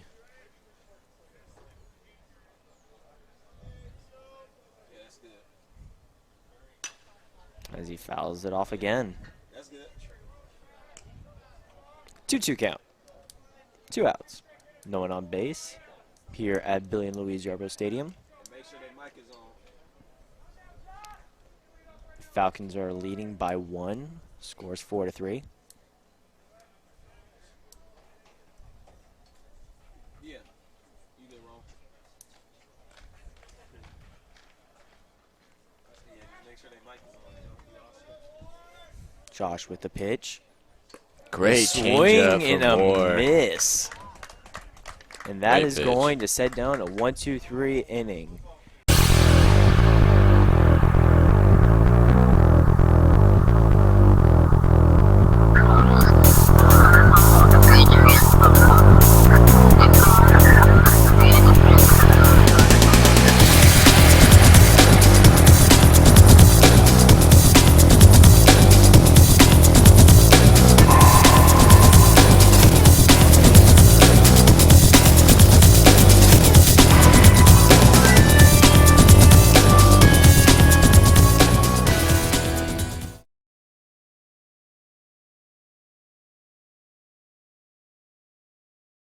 And we are back. We have Luke Noble, Kenny Killiton, and Cody Gregory up. As that ball misses for ball 1. See if Noble and the Falcons can add some insurance run here. It's a nice pitch there from Boyer. Looks like Noble did disagree a little bit with that. Looked a little outside.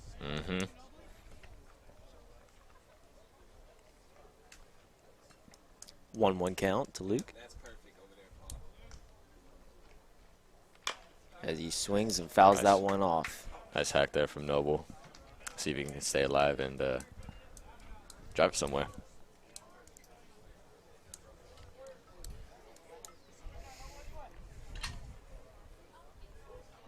Luke looking to get a rally started to maybe put on a little bit more insurance runs.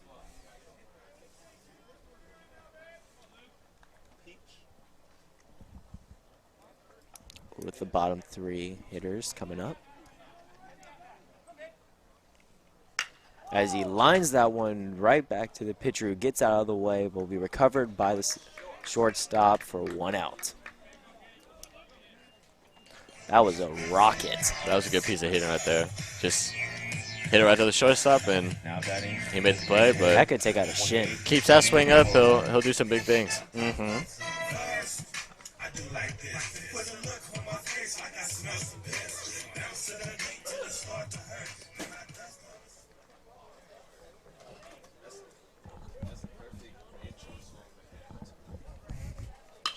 As Kenny's going to line that to the shortstop, who makes a nice sliding Another great grab. play there from the shortstop. Alex Davis having a day out on the field. Staying busy over there. Oh, that's for sure.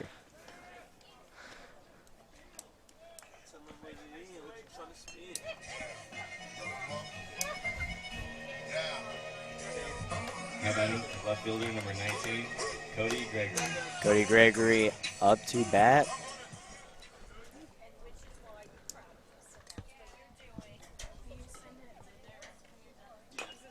As he fouls the first pitch off. Yeah. Scoreboard pretty easy. Yeah, and all our Tuesday, Thursday games. I noticed that, so you said during the week, I like that. I'll be available also. It's like we had a little discussion between the ump and the pitcher. Cody Gregory looking on to not end the inning just yet. Came up first pitch swinging for the first time today. Saw some pitches in his previous at-bats. And there he goes looking at another one. It's the fastballs. He's down 0-2. He doesn't doesn't want to get behind, but now he's got the chance at the curveball right here. And there it is. And strike 3. That was a great pitch from Boyer right there. Nice movement on his breaking ball. Coming up for the top of the 8th inning, we have Hassan, Nunez, and Harwell. We'll be back right after this.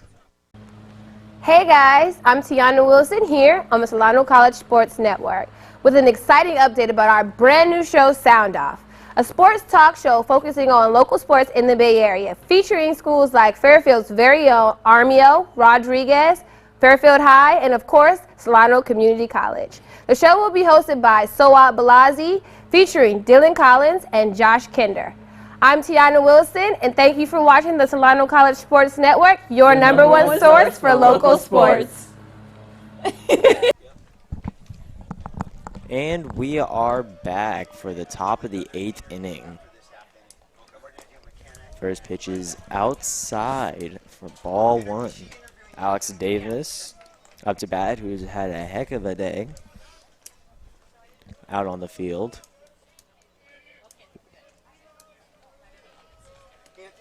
Josh Moore's second pitch.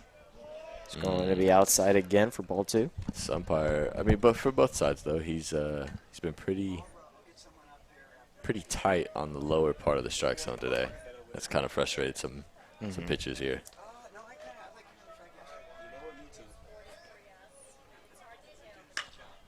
As Davis is going to swing for a high pop-up to center field. 1 out. That's a great pitch there from Moore. Got up and in on him. Batting next is Hussein. Who's also had a pretty good game going on.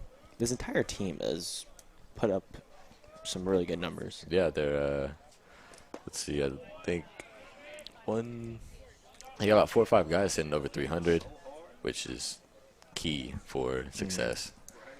If you hit, you're going to win some games, so. And that pitch will take the count to 1-1 with 1 out.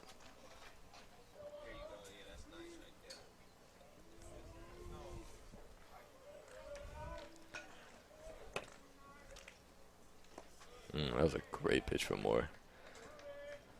Almost looked like a slurve. Don't see many of those.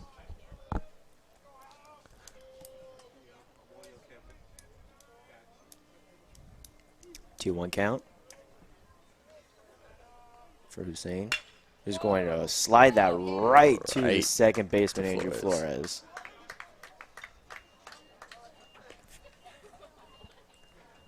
Two outs. Batting next is Munez Jake, the center fielder.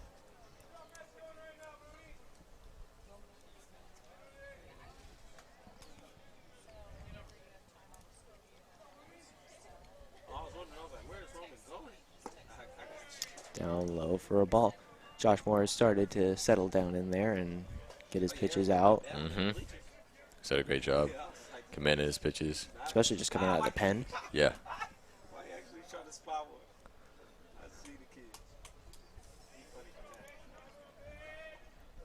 1-0 count. It's going to be in there for strike 1. And being a relief pitcher isn't easy because, I mean, you know, your starters start, obviously, and, you know, you're waiting around until you're called upon, and sometimes you don't even know if you're going to get called upon. So they gotta work quick, and you got to give a lot of credit to them.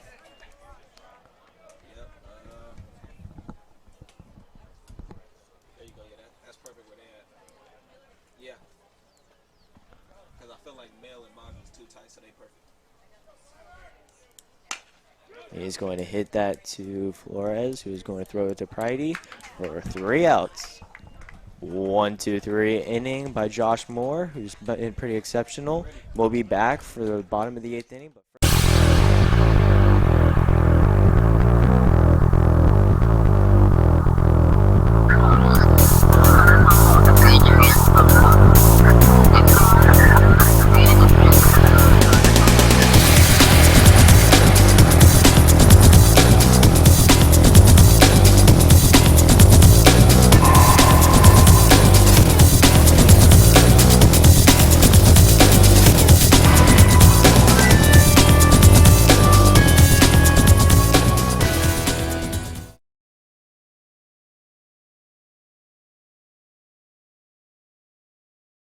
As we are back with the 9-1-2 hitters for the Solano Falcons.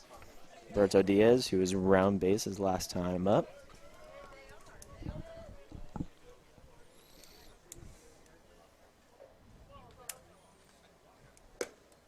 As he is outside for ball one.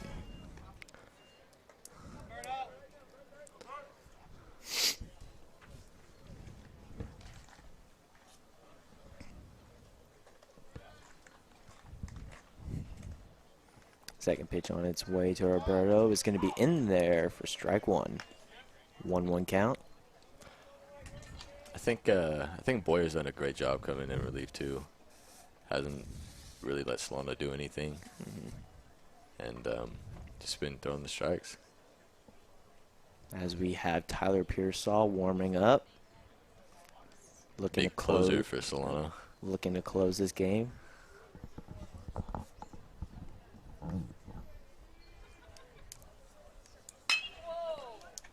As Diaz hits that to Alex Davis, who great stride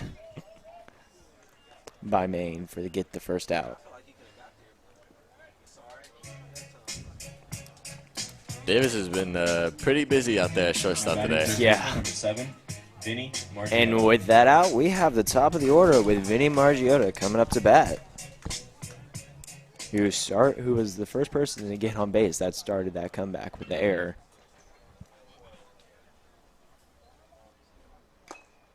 As he swings and just gets a little piece of it for strike one.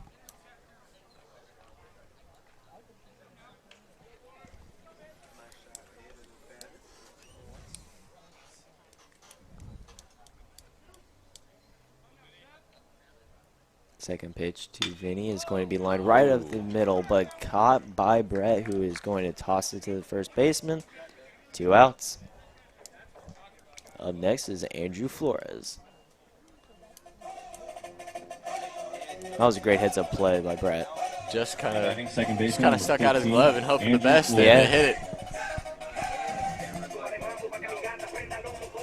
Pretty much all you can do. It's like, here comes the ball, you just stick out a glove and try to get out of the way. Because pitchers are valuable. Yes. Especially ones that can come out of the pen like this. First pitch to Flores is outside for ball one.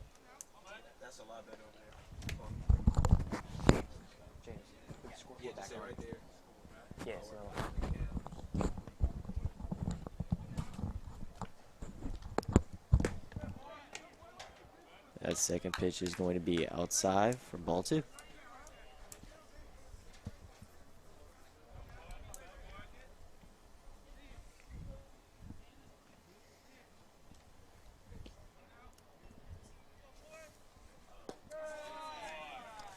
And again, just misses low for ball three. Flores is showing great patience up there at the plate right now. See if they can get their top hitter, Jack Pridey, up to plate to add some insurance.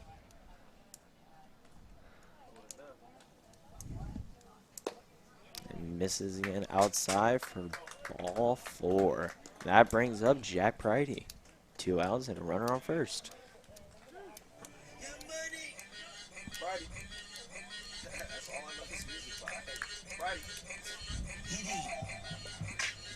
Now batting first baseman, number 21. Jack Pridey, who's always a force to be reckoned with as he walks into the batter's box. I think this is a good matchup right here. You know, you got probably, I think, Marin's best pitcher, Boyer, against Solano's top hitter. So, as he fouls that one for strike one.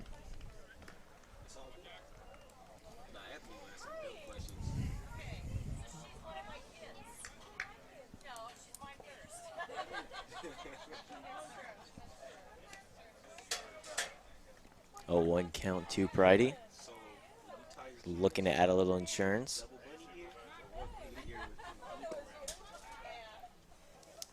As Pridey was acting like he was going fell, and then it quickly got back to first.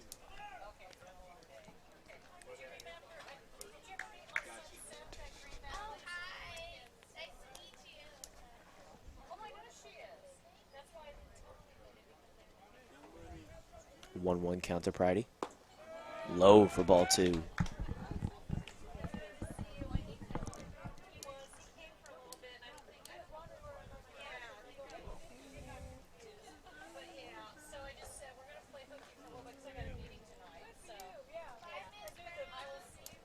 Two, 1 count.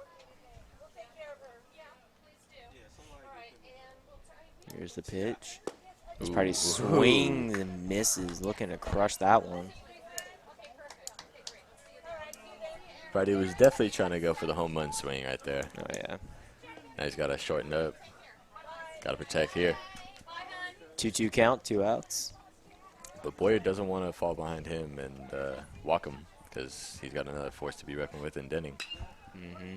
As he fouls that one off.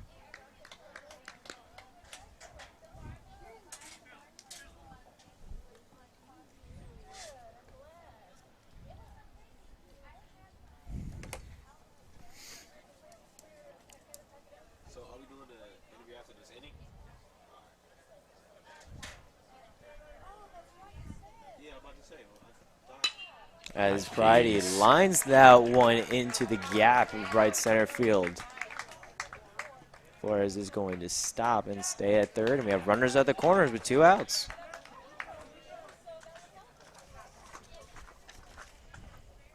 Boyer kind of just let that breaking ball over the plate, and Friday executed on that and drove it where it needed to go.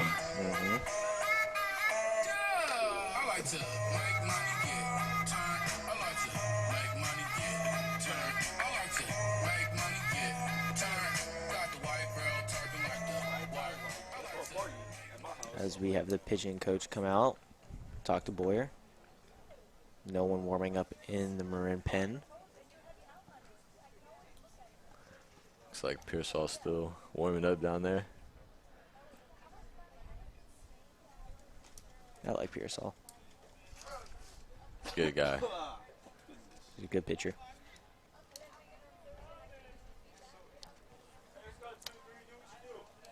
Let's use a little station identification while we are waiting here. You are watching the Solano College Sports Network. My bad. I'm Josh Kinder alongside my friend Chris over here.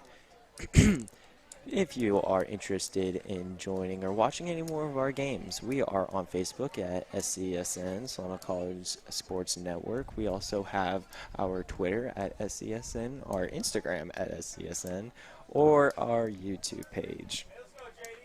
We're everywhere. I didn't know about the Facebook and the Twitter. Brand new. But I will definitely hop on that then. We're also on Instagram.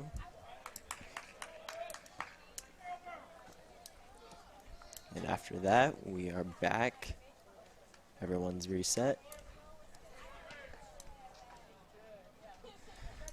For the first pitch. That'll be low for ball 1.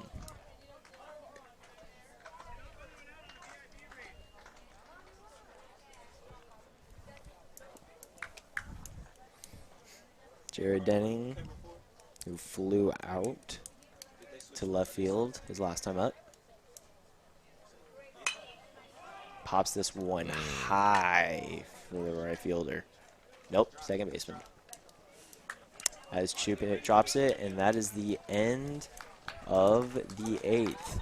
Tyler Pearsall is going to come in, trying to close this game out as we have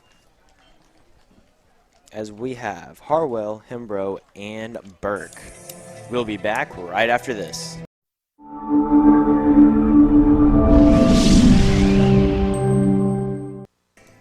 And we are back at the top of the 9th inning where Solano has put in their #1 closer, Tyler Pearsall. That first pitch is in there for strike 1. Chris, what are his stats?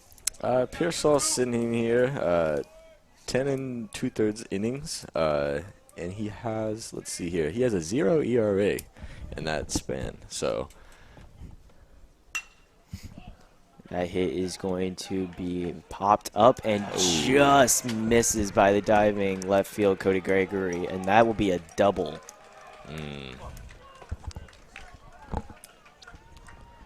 Just out of the hands of Cody out in left field. It's unfortunate. They're going to bring in a pinch runner. Christian Merriweather. He appeared in the game yesterday. Had 1 RBI. He's only got 1 stolen base on the season, but we can definitely see if things happen what his speed is like. Hembro is up to bat against Tyler Pearsall. Would not be surprised if he bunted here.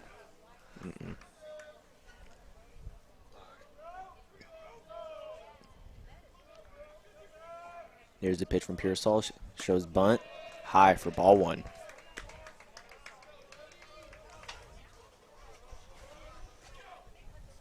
Hey, Anthony, could you tell Mel that make sure either her or McKenna are ready for whoever wins for the interview? Make sure they're ready for whoever they're going to interview for Solano if they win.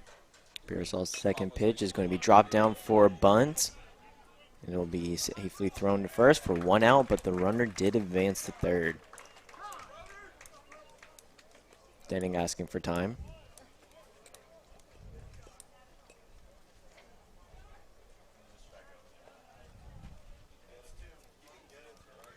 That was a good bunt there. Now he's got to face the top of the order. Dominic Burke. Crunch time now here for Pearsall. And Burke did start off the game with a single and a double, but did ground out his last appearance. He throws pitch, but just missed for That ball was 1. good moving on that slider right there.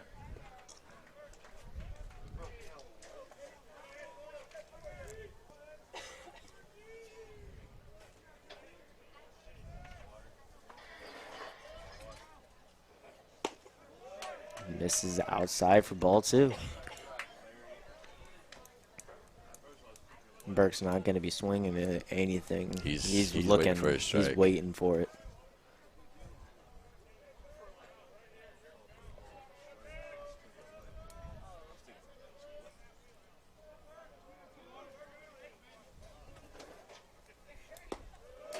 Going to be in there for strike 1. 2-1 count. Runner on third, 1 out. Pearsall looking to end this game and keep his ERA at 0.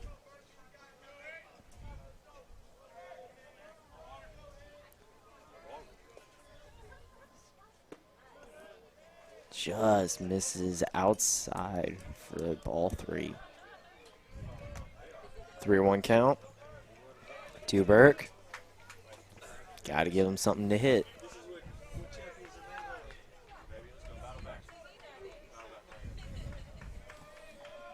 Here's a 3-1 pitch by Pearsall.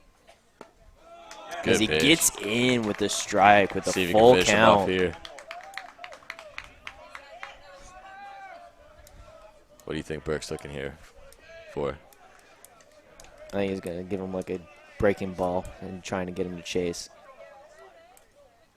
And he gets him to just barely fouls it off. That was a great pitch from Pearsall.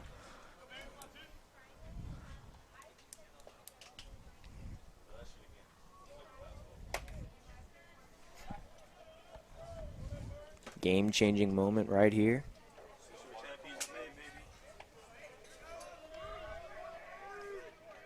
Pearsall's pitch as he pops it up to Cody Gregory, who catches it. Runner tags from third and is going to make it home, and we have a tie game.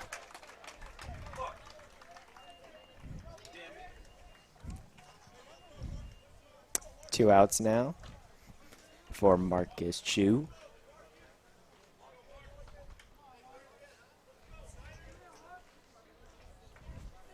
Pearsall looking to stop the bleeding here and making sure that no more runs are added. Facing Marin's top hitter here.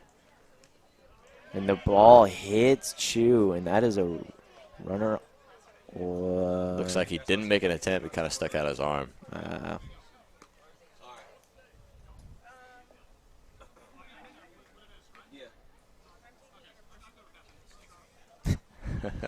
Pushed over trying to make sure.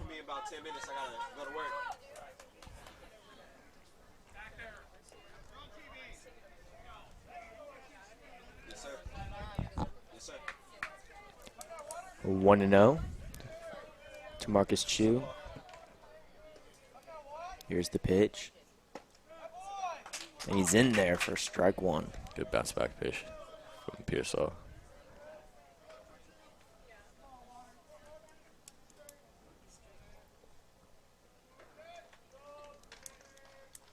One pitch is going to be in the dirt for ball one.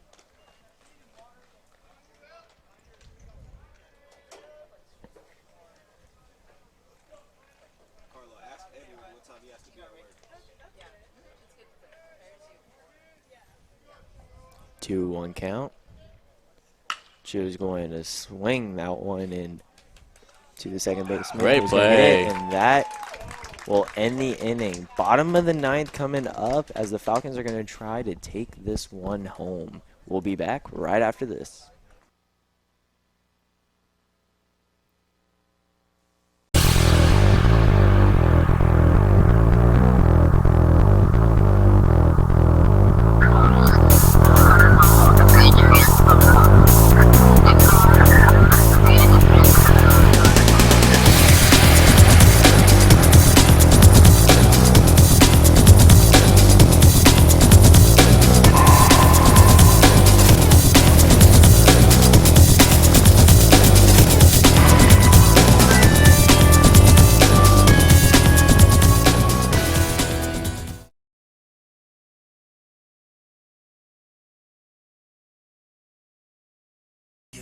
And we are back here at Billy and Louise Yarbrough Stadium for the bottom of the ninth. We have a pitching change for Marin, Seth Weber.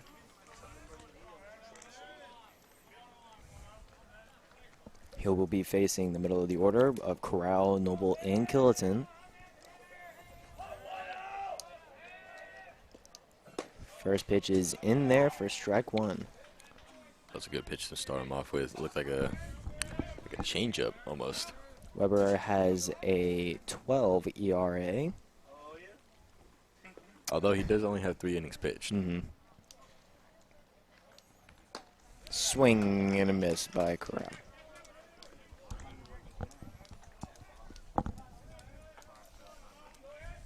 Three innings pitched and only 3 appearances, so looks like an inning a game.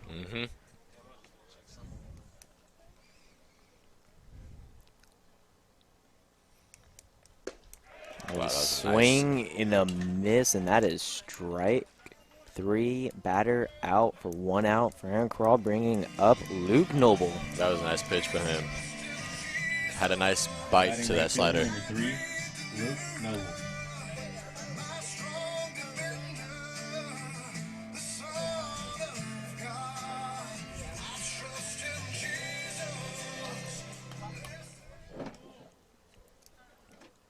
Noble grounded out to a 6-4 out, last appearance.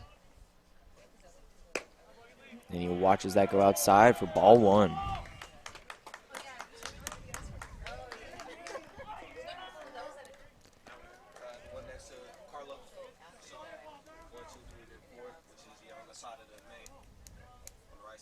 Second pitch is going to be smacked into the second baseman, who's going to safely throw it to first. 2 outs. And that brings up the only man with a home run, praying and looking for another one, Kenny Killiton. See if Kenny can do the improbable and the walk-off home run. The rare. That'd be great. That'd be a sight to see.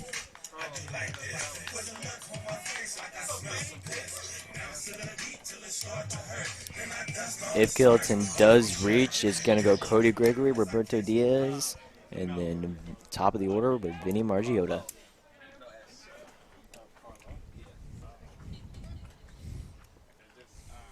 Looks like Stover is going to have a word with Kenny, trying to figure out what he would like to do.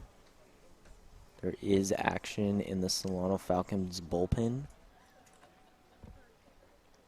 No action with the Mariners.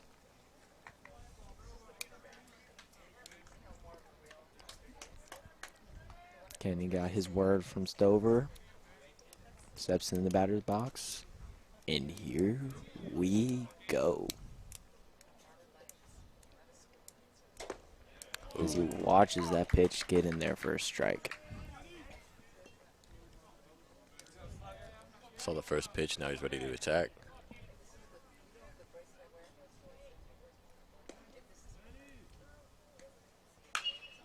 As he hits that one foul.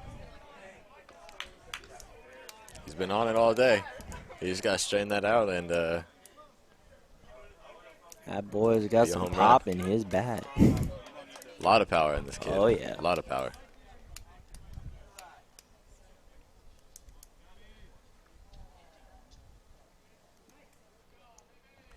Sets outside as he swings right at the pitcher. And we are going into extra innings here with the Solano Falcons and the Marin Mariners tied 4-4. We will be back right after this.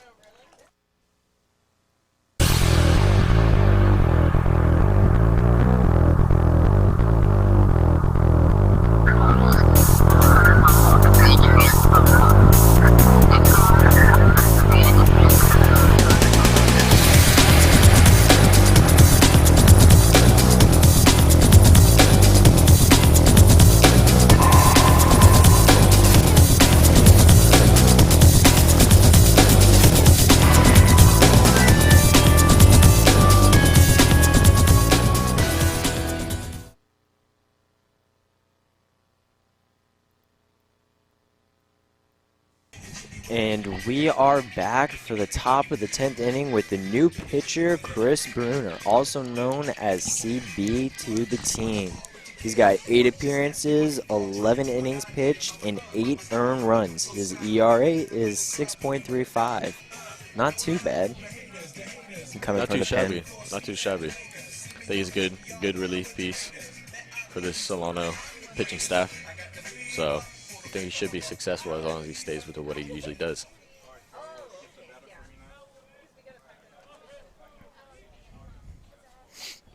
As we have batting, Jacob Davidson. His first pitch is low for ball 1.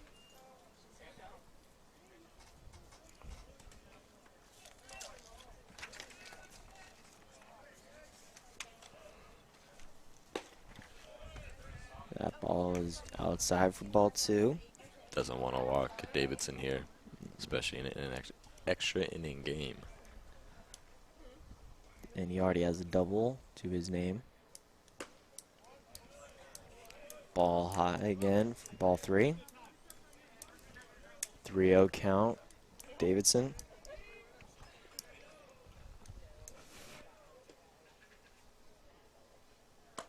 He's going to miss with a 4-pitch walk. And that's going to bring up Macklin Mayton.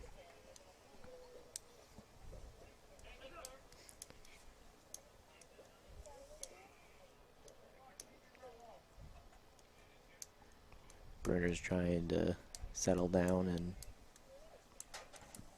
get all his balls into bearing. Find his groove. Could see a sacrifice bunt right here. You never know, even though it is the 4-hitter. Oh, pulls it around. And there's that bunt. Let's see if he quickly recovers it, slides it over to first base for 1 out. Nice call, Chris.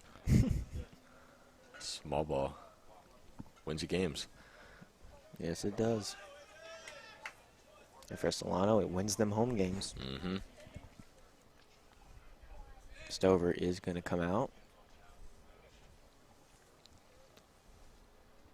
So will Denning. So, what do you think of the game so far? You know, I think it's been a pretty good game. 2 teams, you know, grinding it out. Good pitching from both sides. You know, small ball too. But I really feel like the pitching's dominated in this game and shown out especially. And I think it's been one hell of a game. Would you say that it has exceeded your expectations? Yeah, definitely. I thought it was going to be a high-scoring game.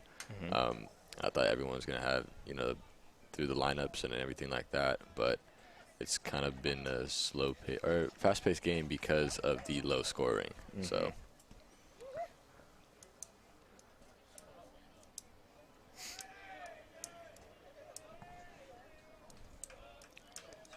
As Alex Davis comes back into bat.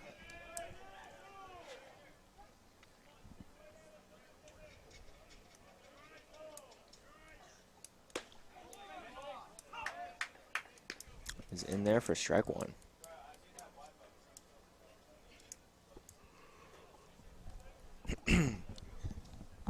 Davis, as we've said, has had an exceptional day with his glove.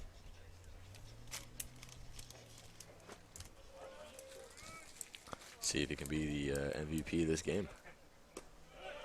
Great save by Denning to make sure that the runner in second does not move.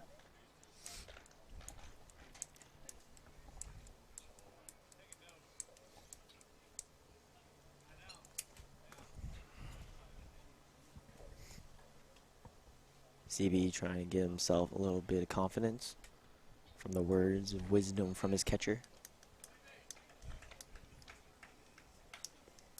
1-1 count. Runner on second, one out.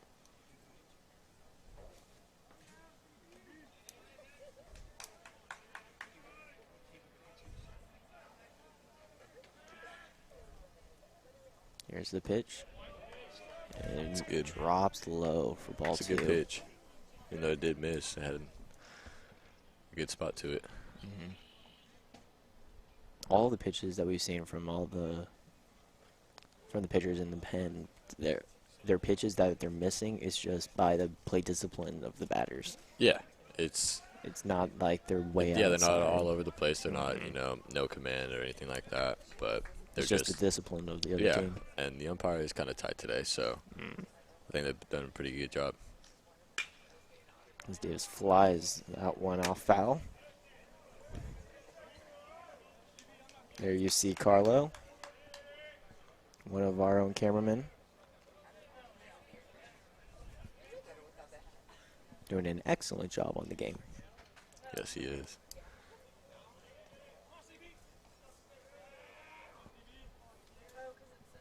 Two-two count to Davis. CB looking to take him away. So you can finish him off here. Here's that pitch. And it hits him, and that is going to bring the runner on base.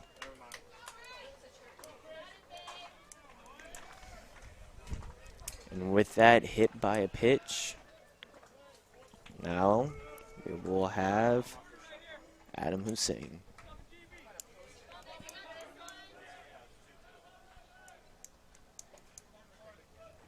Now we have the a only runner. thing good about that was that it sets up the double play ball now. We haven't seen any of that yet. Yeah, but let's see if he can get his job done. Pitches high for ball one as Dang's going to talk to him. There is no action inside the Solano pen or the Marin pen.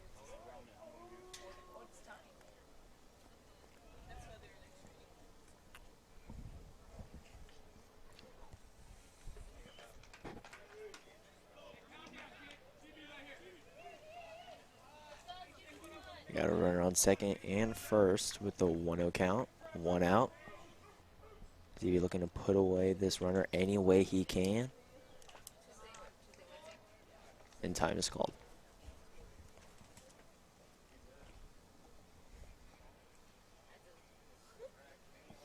And when batter calls timeout, it just throws off the entire rhythm of everything. Sometimes the pitchers do that, though, to try to do it to the batter. Jack Brady tries to find under it and is going to catch it out for a second out. Runners will stay. And we have 2 outs.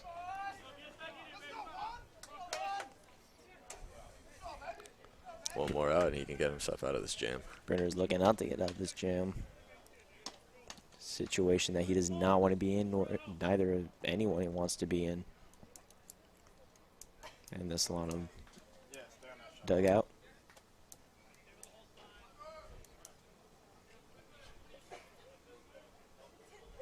Brenner gets the call from Denning. Looks back and here's the pitch. It's in there for strike one.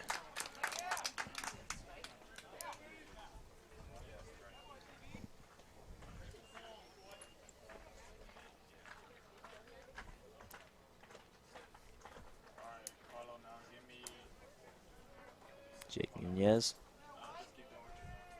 up the bat. As the second pitch goes, it's going to hit the dirt, but great job at guarding it by Denning to hold the runners.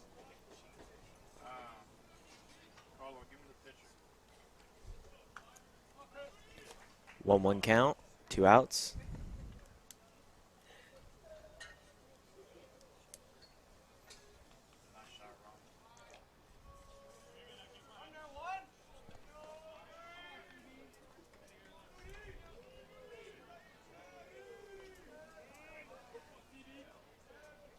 Here's the pitch, and it drops in there low for ball 2. Then he goes out again.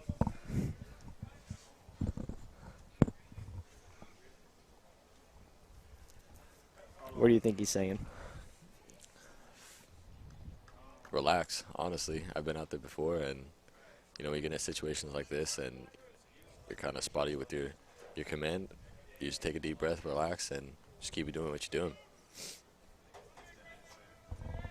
Sounds like a true baseball player right there.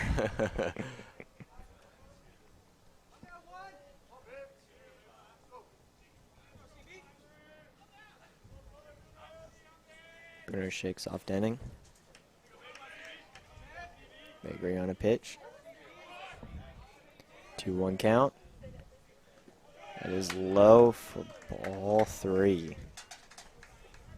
Looks like they're trying to get the batter to chase. The back door. But he is not biting.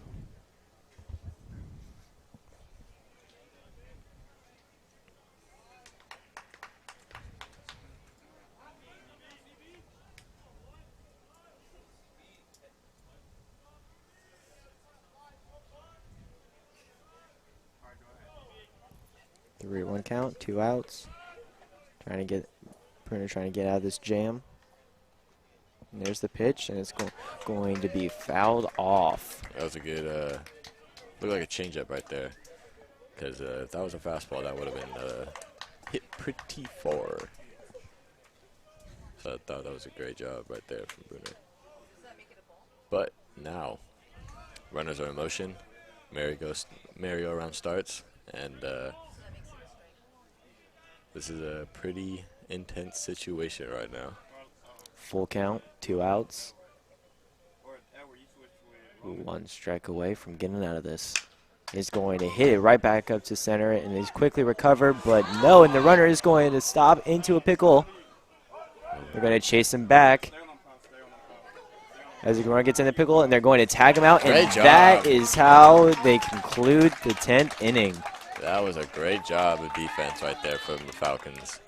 Stay composed and got the job done. Flores stayed with it, overshot just a little bit, but stayed with it, got it done. And then quick recovery to see that the runner was stuck in between the base pass from third to home. That was excellent. Deer headlight.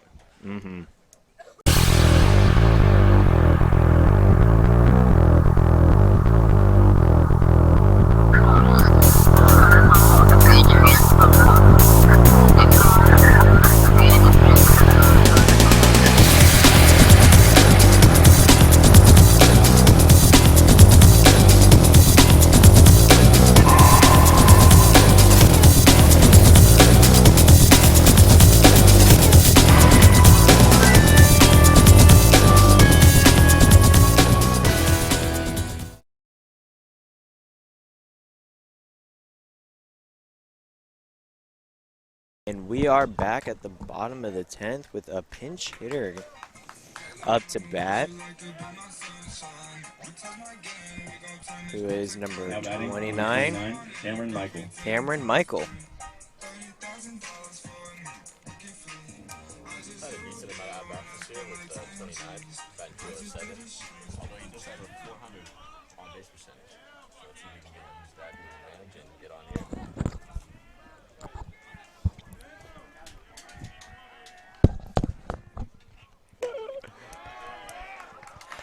And outside for ball 1.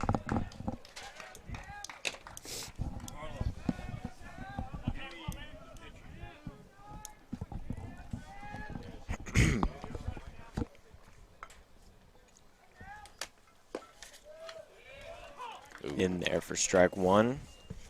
Looked a little inside.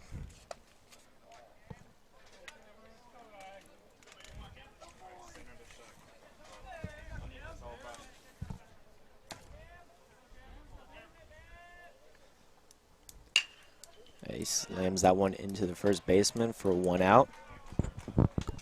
Cameron was there replacing Cody Gregory, and now will be Roberto Diaz.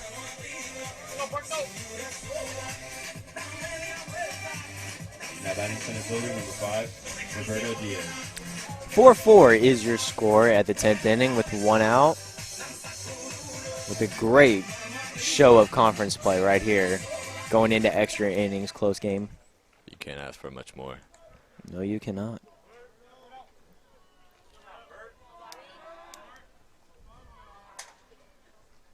First pitch to Roberto is going to be just low for a ball.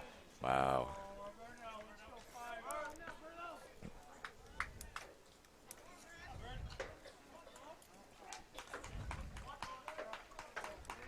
Roberto's going to be looking for something to hit. Gotta look for a fastball here. You gotta look for your pitch. You gotta be selective here. As he misses low again for a ball 2.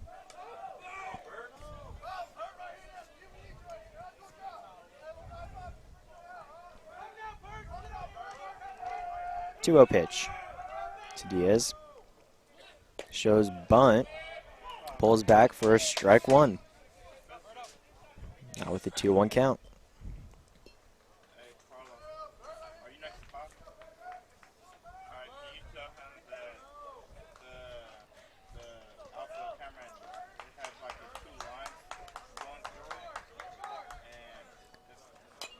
As he chops that one foul for 2-2. Counts even at 2. Diaz just looking for something that he can get a piece of. Drive it somewhere. Yeah, now he's got 2 strikes on him now, though. So he's got to sit, shorten up, and protect. And definitely try to get on. They need runners. Diaz doesn't want to give it to him.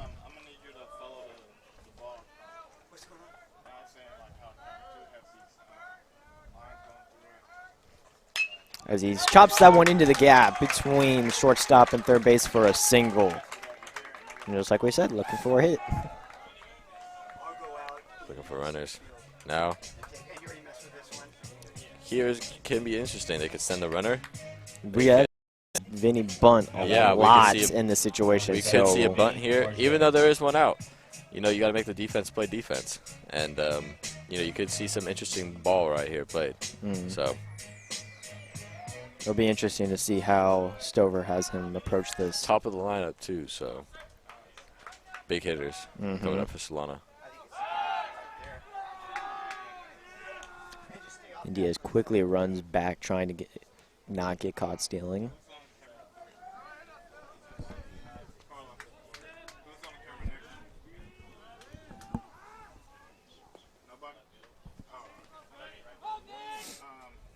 Here's the pitch as Vinny does show bunt. He gets it down. He's going to try to beat it out. Nope. But moves the runner over for number 15, Andrew Flores.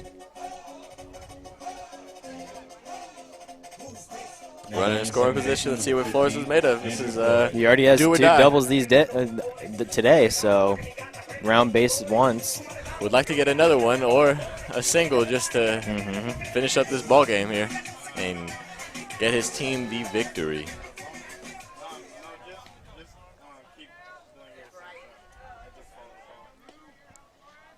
Even depth on the outfield. Center fielder moves a little bit over to his right.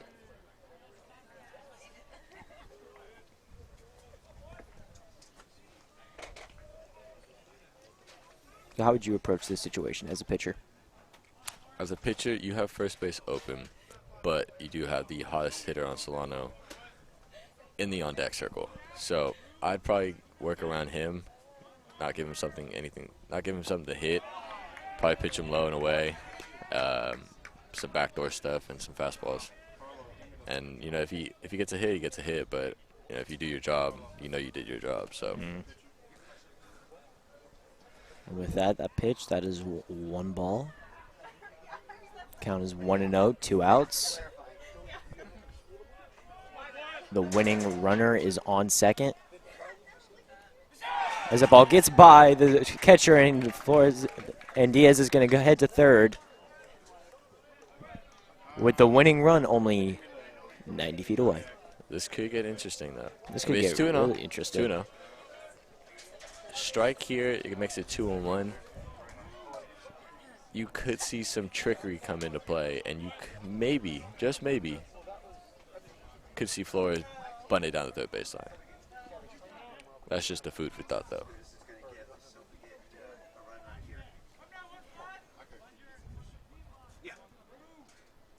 Shows the bunt.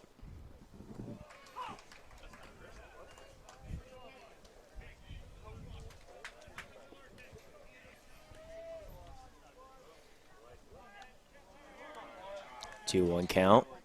2 outs. Game-winning runner is on third.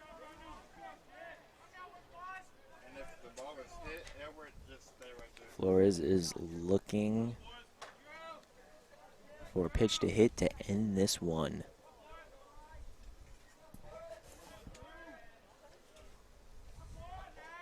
Here's the pitch. He smacks that one foul. Stover with some nice hands over there. Honestly. Without a glove and everything. One bounce.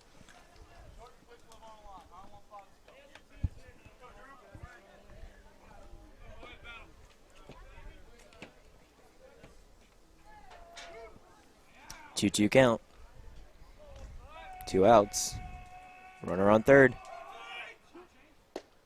Flores watches that go inside for a ball 3. Full count. That looked like it had a little cut to it. It looked like it probably was inside.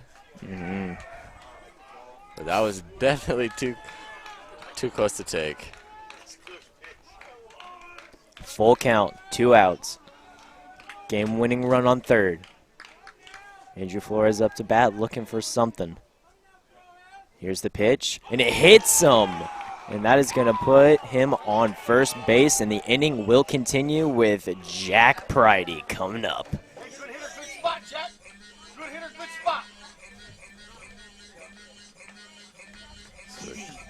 Big situation here for Pridey. Number 21, Jack Pridey.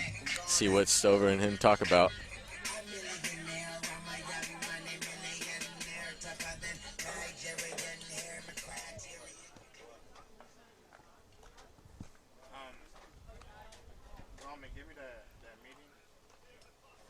You have a run. You have the game-winning run 90 feet away. All you need is a single. Jack Pridey can do that. Just saying. What did you say? He bunted twice today. You know, you never know. He could bunt a third time.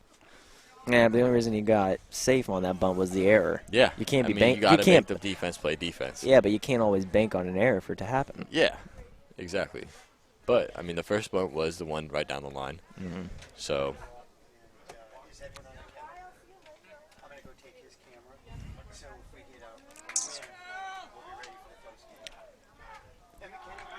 Should Pridey fail to bring the runner in from third, looks like the Falcons do have a pitcher warming up in the bullpen. As Marin is going to ask for time again to figure out what to do, and Stover's going to take time and talk to Jack.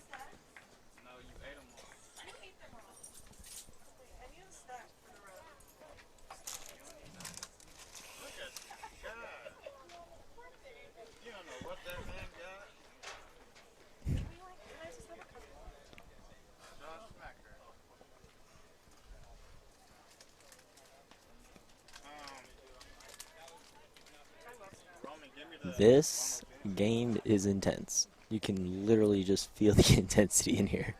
It's all quiet.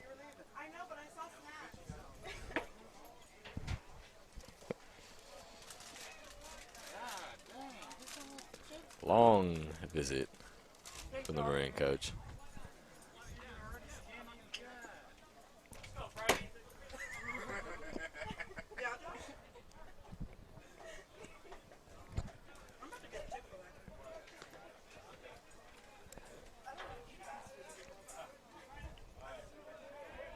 So we talked about what Pridey would do in this situation.